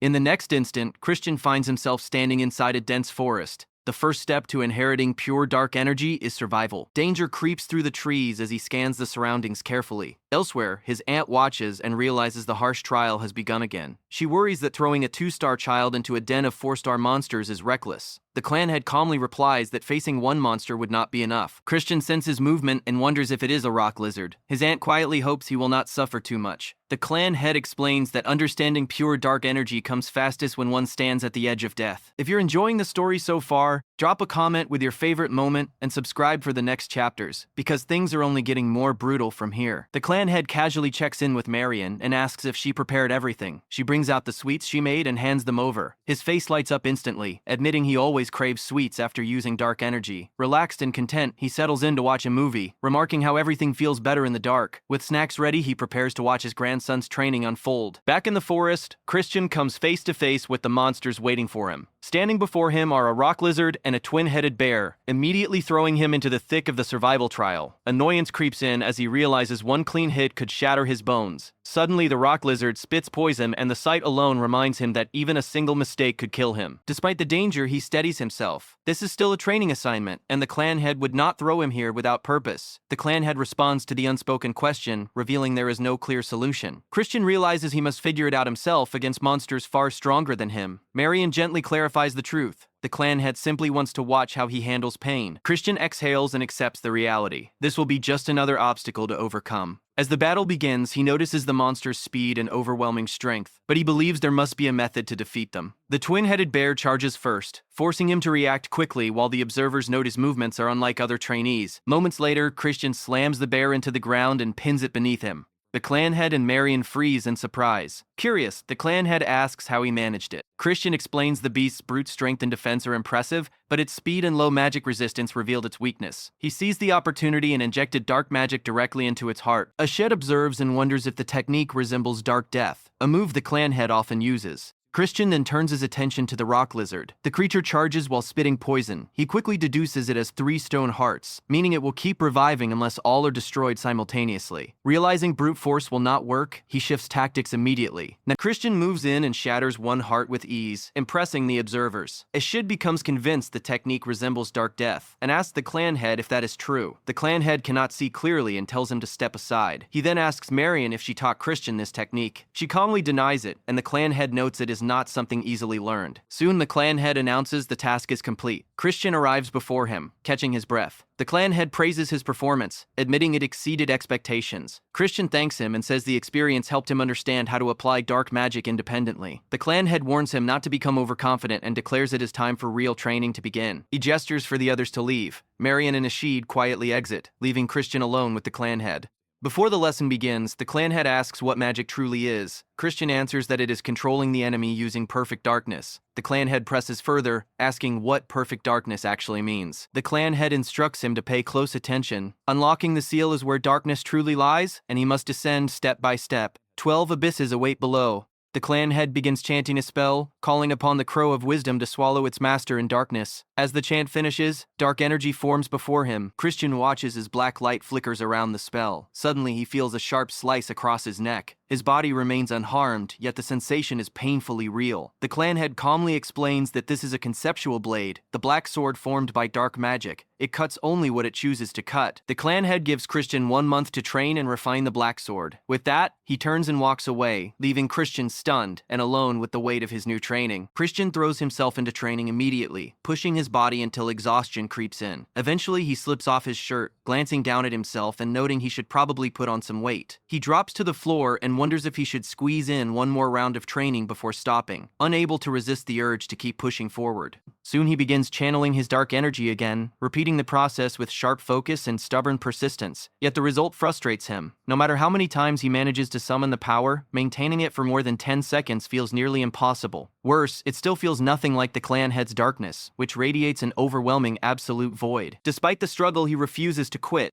If he keeps going, the 12 abysses must hold some hidden key. With that thought, he chants the spell again. Meanwhile, elsewhere, the clan head arrives with Marion. They descend the stairs calmly, assuming Christian has already realized his limits after repeatedly failing the mock cut exercise. The clan head asks Marion whether she is worried. She answers honestly that there are only 2 months left before the young lord exam, and time is running short. The clan head admits rapid progress is impossible with such pure dark energy. Forcing Christian now would only make him crash into a wall, so a steady foundation matters more than rushing. They finally reach the training area and find Christian already waiting. He greets them casually, mentioning he expected them later. Their surprise quickly turns to curiosity. Christian thanks the clan head sincerely, explaining that with his guidance he reached 3 stars, far beyond what he imagined. He reveals it took him about a week to form the dark sword, something he once believed pointless. Now he understands the earlier hint about the 12 abysses. Each abyss represents a vital trait needed to complete the dark sword. The clan head finds Christian slightly irritating but cannot deny the accomplishment before him. It took the clan head an entire year to form a basic dark sword. Completing all 12 aspects of dark magic would normally take a lifetime, yet Christian achieved it in a single month. The realization makes the old man quietly wonder if this boy truly is the ray of hope he has been searching for. Later, the clan head tells him to prepare for tomorrow, warning that the lessons ahead will not be easy anymore.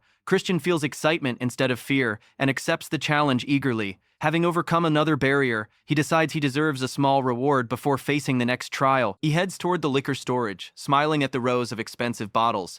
Picking one that looks particularly elegant, he marvels at holding something he once could not even dream of tasting. He plans to enjoy it quietly while Marie is away, convinced he can get away with this small act of rebellion. Before he can drink, a woman suddenly appears and comments on him drinking during the day. He barely recognizes her but immediately senses the aura of a 3-star magician. Judging by her eye color, she clearly is not from the dark magician lineage. He wonders if she knows him, confused by her irritation. Without warning, she shoves him to the ground. Her guard urges her to stop, saying she does not need to bother with someone like him. Christian sits there stunned while a man rushes over and explains the situation. The woman is young Lady Marika from the ultimate poison dark magic family. Christian's thoughts race. If she belongs to that family, could she be his fiancée? The man quickly corrects him. She is actually his ex-fiancée. Marika walks away, memories resurfacing from childhood. She remembers sitting in a garden at 8 years old, bored and ignored while adults whispered behind her back. People had wondered if she was the illegitimate child. Others speculated her father might need her to secure a political marriage someday. During that moment, Christian approached her and asked why she sat alone. Irritated, she snapped that she was not a child and introduced herself as Marissa. Christian introduced himself in return. She wondered if he was Baron Khazar's son. He told her not to worry about adults and promised she could get even with them once she grew older. The words left a lasting impression. She silently vowed to become the strongest dark mage and crush anyone who looked down on her. Christian found her determination fascinating and joked that staying on her good side would be wise. He offered to guide her around the house. After hesitation, she accepted and followed him. Now, years later, Marika pushes the memory away, though the ache remains. The engagement was political, yet the possibility of a shared future once lingered in her thought. Marika rises from her bed and heads straight to meet Viscount Langham. He welcomes her politely and asks the reason for her visit. She immediately brings up the relic that has appeared in the neutral territory between their families. The Viscount acknowledges the situation and asks how the ultimate poison dark magic family intends to handle it this time. He reminds her that they kept the previous relic and questions whether they intend to surrender this one. Marika firmly shuts that down, pointing out the dark mage family would never step aside if the roles were reversed.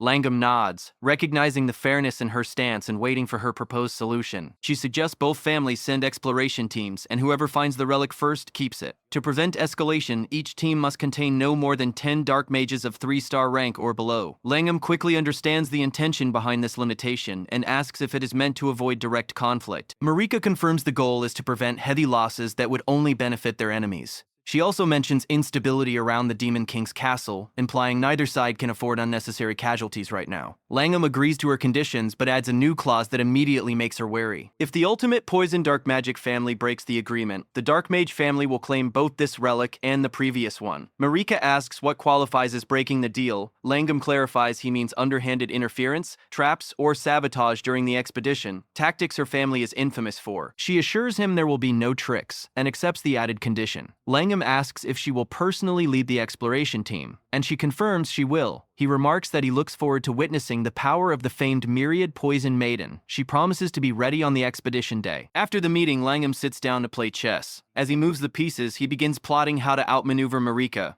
The upcoming expedition excites him, already imagining the tension and strategy that will unfold. For him, this is just another board waiting to be conquered. 2 months pass and the seasons begin to change. During this time, Christian trains relentlessly, pushing himself without pause. He also notices subtle changes in the people around him. Some behave differently, carrying hidden emotions tied to past memories. Those who lose competitions quietly disappear, while others sharpen their weapons in preparation. Eventually, Christian visits Viscount Langham's residence. Langham arrives with his associates and immediately declares it is time for everyone to prove their worth. Hearing this, Christian decides to demonstrate his growth without hesitation. In front of the gathered crowd, he swings his sword with precision and overwhelming control. Rowan watches from the audience and instantly recognizes the movement as the dark sword. The sight leaves him stunned and speechless. As Christian observes the crowd, he notices their reactions and realizes his display has made a strong impression. A warning from the clan head echoes in his mind. He must never reveal the true strength of the dark sword to Langham. Doing so would only lead to an even harsher mission. He was also told never to admit he received more power than others. Remembering this, he knows he held back just enough.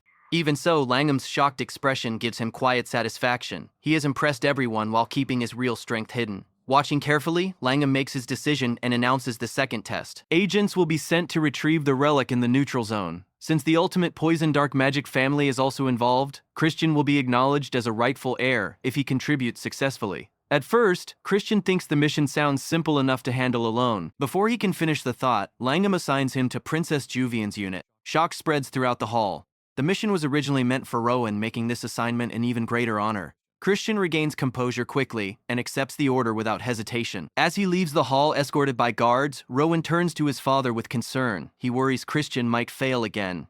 Langham calmly reassures him that everything will unfold as planned and tells Rowan to prepare for his own moment. Despite the reassurance, Rowan cannot shake the uneasy feeling in his chest. The next morning, Christian heads out alone, lost in thought. Doubt slowly creeps in as he walks, and the mission begins to feel more dangerous the more he turns it over in his mind. Langham assigning him this task suddenly feels less like trust, and more like a death sentence. Langham's earlier words echo back to him. The mission was originally meant for Rowan. That realization unsettles him deeply. According to the timeline he remembers, Rowan was supposed to be the heir at this point, not him. Yet during the Great War, Rowan's name never once surfaced. That absence bothers him more than anything else. As he continues walking, his dog suddenly speaks, teasing him and asking if he wants to hear the truth. The dog insists he must keep petting him to hear the story. Irritated Irritated yet desperate for answers, Christian agrees without hesitation. The dog begins revealing the truth about the Devil's Relic incident, a hidden conflict between the Dark Mage House and the ultimate poison dark magic family that was never made public. During the relic search, the Dark Mage House was wiped out completely, while the poison family also suffered devastating losses.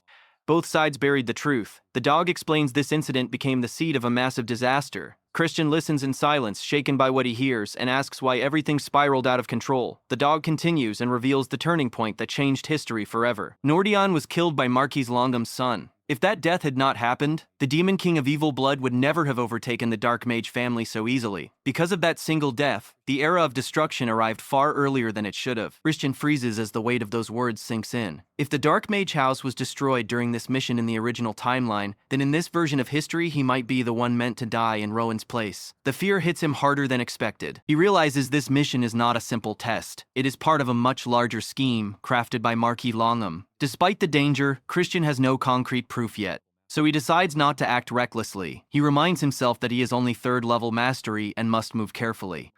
Clearing his thoughts, he steps forward, determined to prepare. Just as he begins leaving, a voice calls out and tells him to stop. He turns and sees a boy staring at him with anger burning in his eyes. The boy demands to know where he is going. Christian calmly replies, asking if it truly matters. The boy steps closer and says he heard Christian joined the expedition meant for Rowan. Though he has no intention of joining, he wants to make sure Christian handles the mission properly. Christian immediately recognizes the provocation. He responds calmly, asking if the boy expects him to do nothing. He adds that Longum assigned him the task because he believed Rowan could not handle it. Those words ignite the boy's fury instantly. Without thinking, the boy charges and swings his sword. The blade cuts through the air with full force. Christian remains completely calm and dodges effortlessly at the last second. The boy freezes, unable to believe how easily the attack missed. Christian tells him they have exchanged enough greetings and assures him he will stay out of sight until the expedition begins. Then he turns and walks away, saying he has preparations to handle. The boy lowers his sword, staring at Christian's back. A realization hits him. Christian never panicked. He watched the blade calmly and moved only at the last moment, allowing the attack to miss on purpose. The boy finally understands that Christian is far more dangerous than he imagined.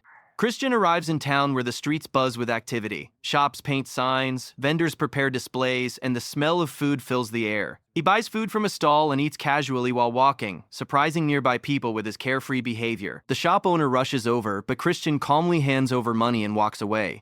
While chewing, he realizes how long it has been since he last tasted proper meat.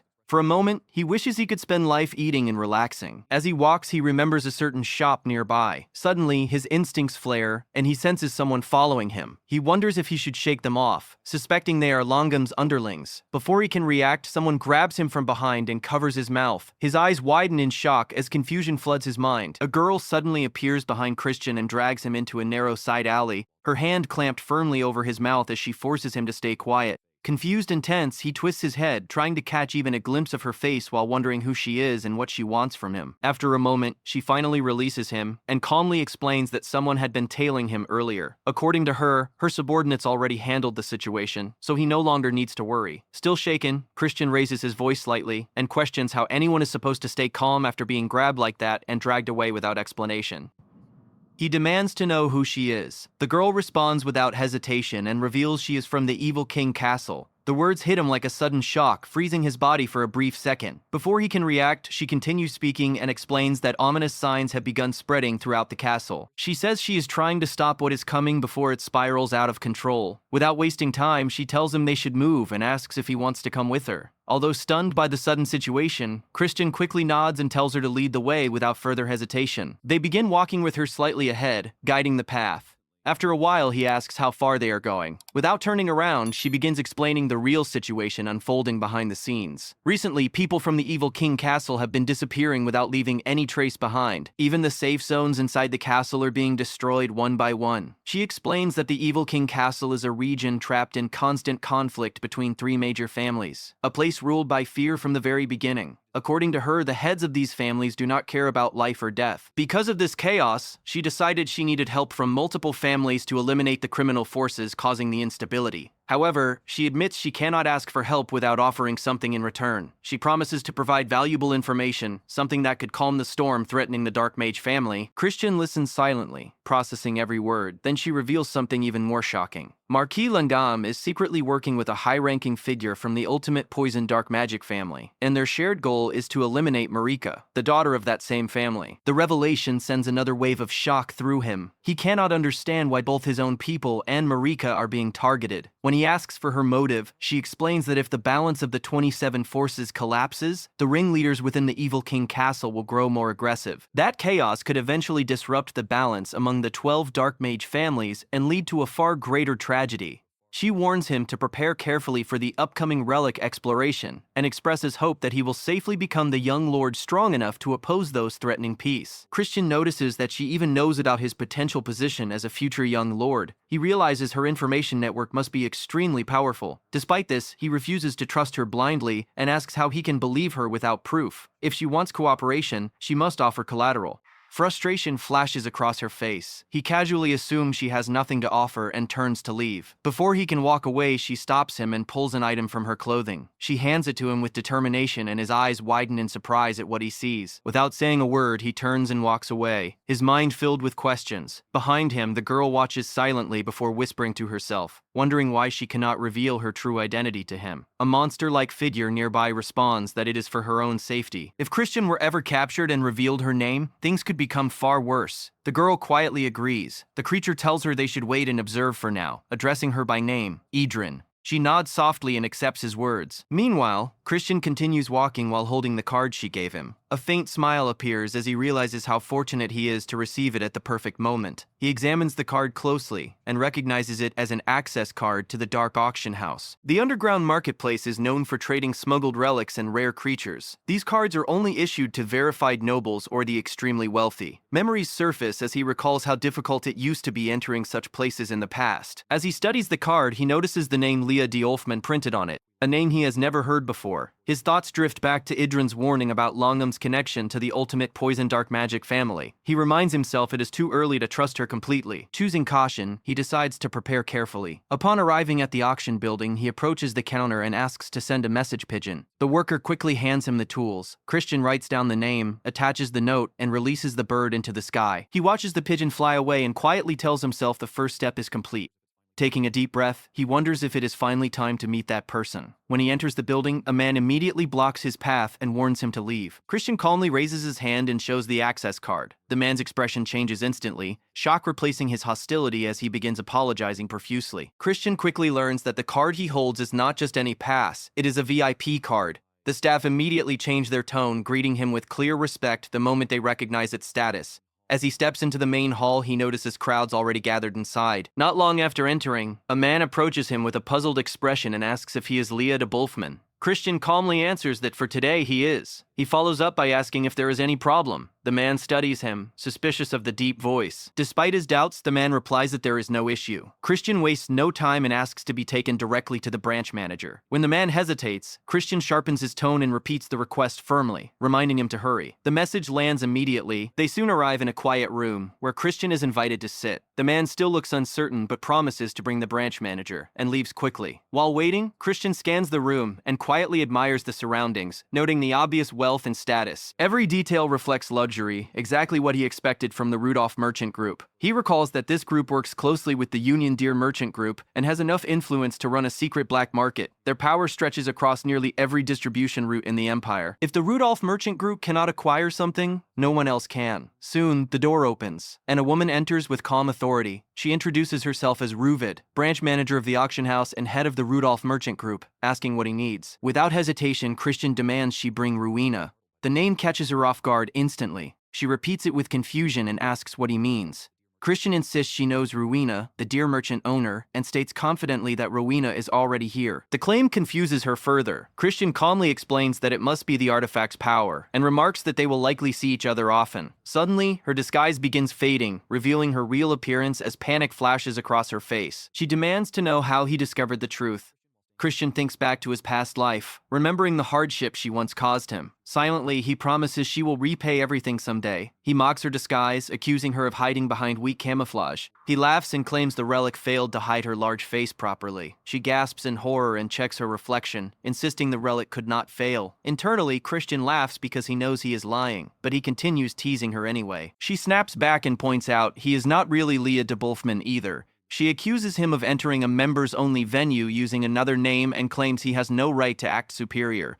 Christian raises a brow and calmly turns the threat around. He warns he could spread rumors that a union official is conducting secret business inside the dark magic empire. Her confidence begins to crumble immediately. Her tone shifts as she asks what he truly wants from her. With a satisfied smile, Christian states his request. Soon she hands him valuable jewels, rare materials, and other precious items. He accepts them happily. As she prepares more, he realizes he finally has enough materials for a specific drug formula. Excited, he reminds himself that this effort is meant to prevent destruction. While these items will not massively boost his strength, they will help counter one or two of Marquise Longum's backup plans. With that, he leaves the auction house feeling satisfied. While walking near the training grounds, he notices several people sparring. One calls out and invites him to join. Christian waves them off and says he is too tired, adding that he has no intention of fighting like a soldier, especially not like Roy. He wishes them luck and walks away. One trainee glares angrily, but another stops him and says to let Christian go. He explains that Christian will fall behind eventually if he continues wasting his advantages. Christian keeps walking, unconcerned. Behind him, Ruvid wonders where he plans to use the items she provided. She hands him a bag and he scoffs internally at her lack of refinement. Still, he decides this is not the time to complain and accepts what he received without argument. Ruvid admits she still has no idea what Christian is truly planning, but she insists that her identity must remain secret in exchange for everything she has provided. Christian casually promises to keep her secret and adds that they will meet again someday, though she bluntly admits she hopes they never cross paths again. As the conversation winds down, he casually asks whether he should continue calling her Ruvid or start calling her Rowena instead.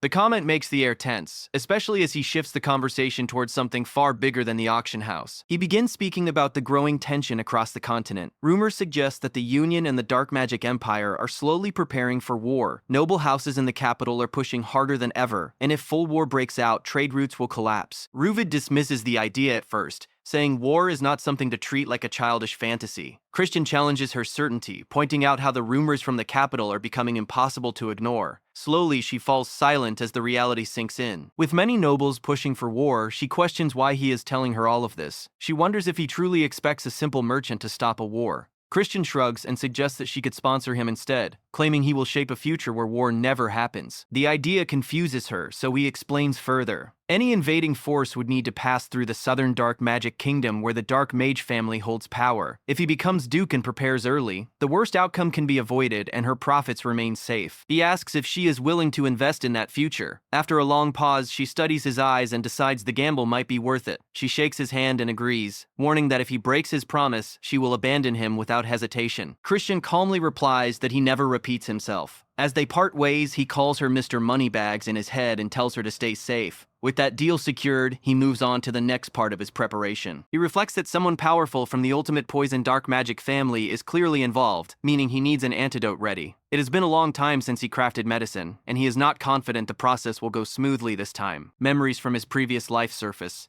Back then, inside the renowned medical clan, he struggled to keep a flame steady while Elra urged him to fan it harder. She reminded him their clan never lost when it came to controlling fire. He remembered how they first met on the battlefield. Elra had been forced to fight young after the Demon King Evil Blood wiped out her clan, fearing their unmatched medical talent among the 7 allied clans. Even she could not escape his blade. While watching him recreate her clan's medicine from only a short explanation, she quietly wondered why someone like him had never appeared in her life earlier.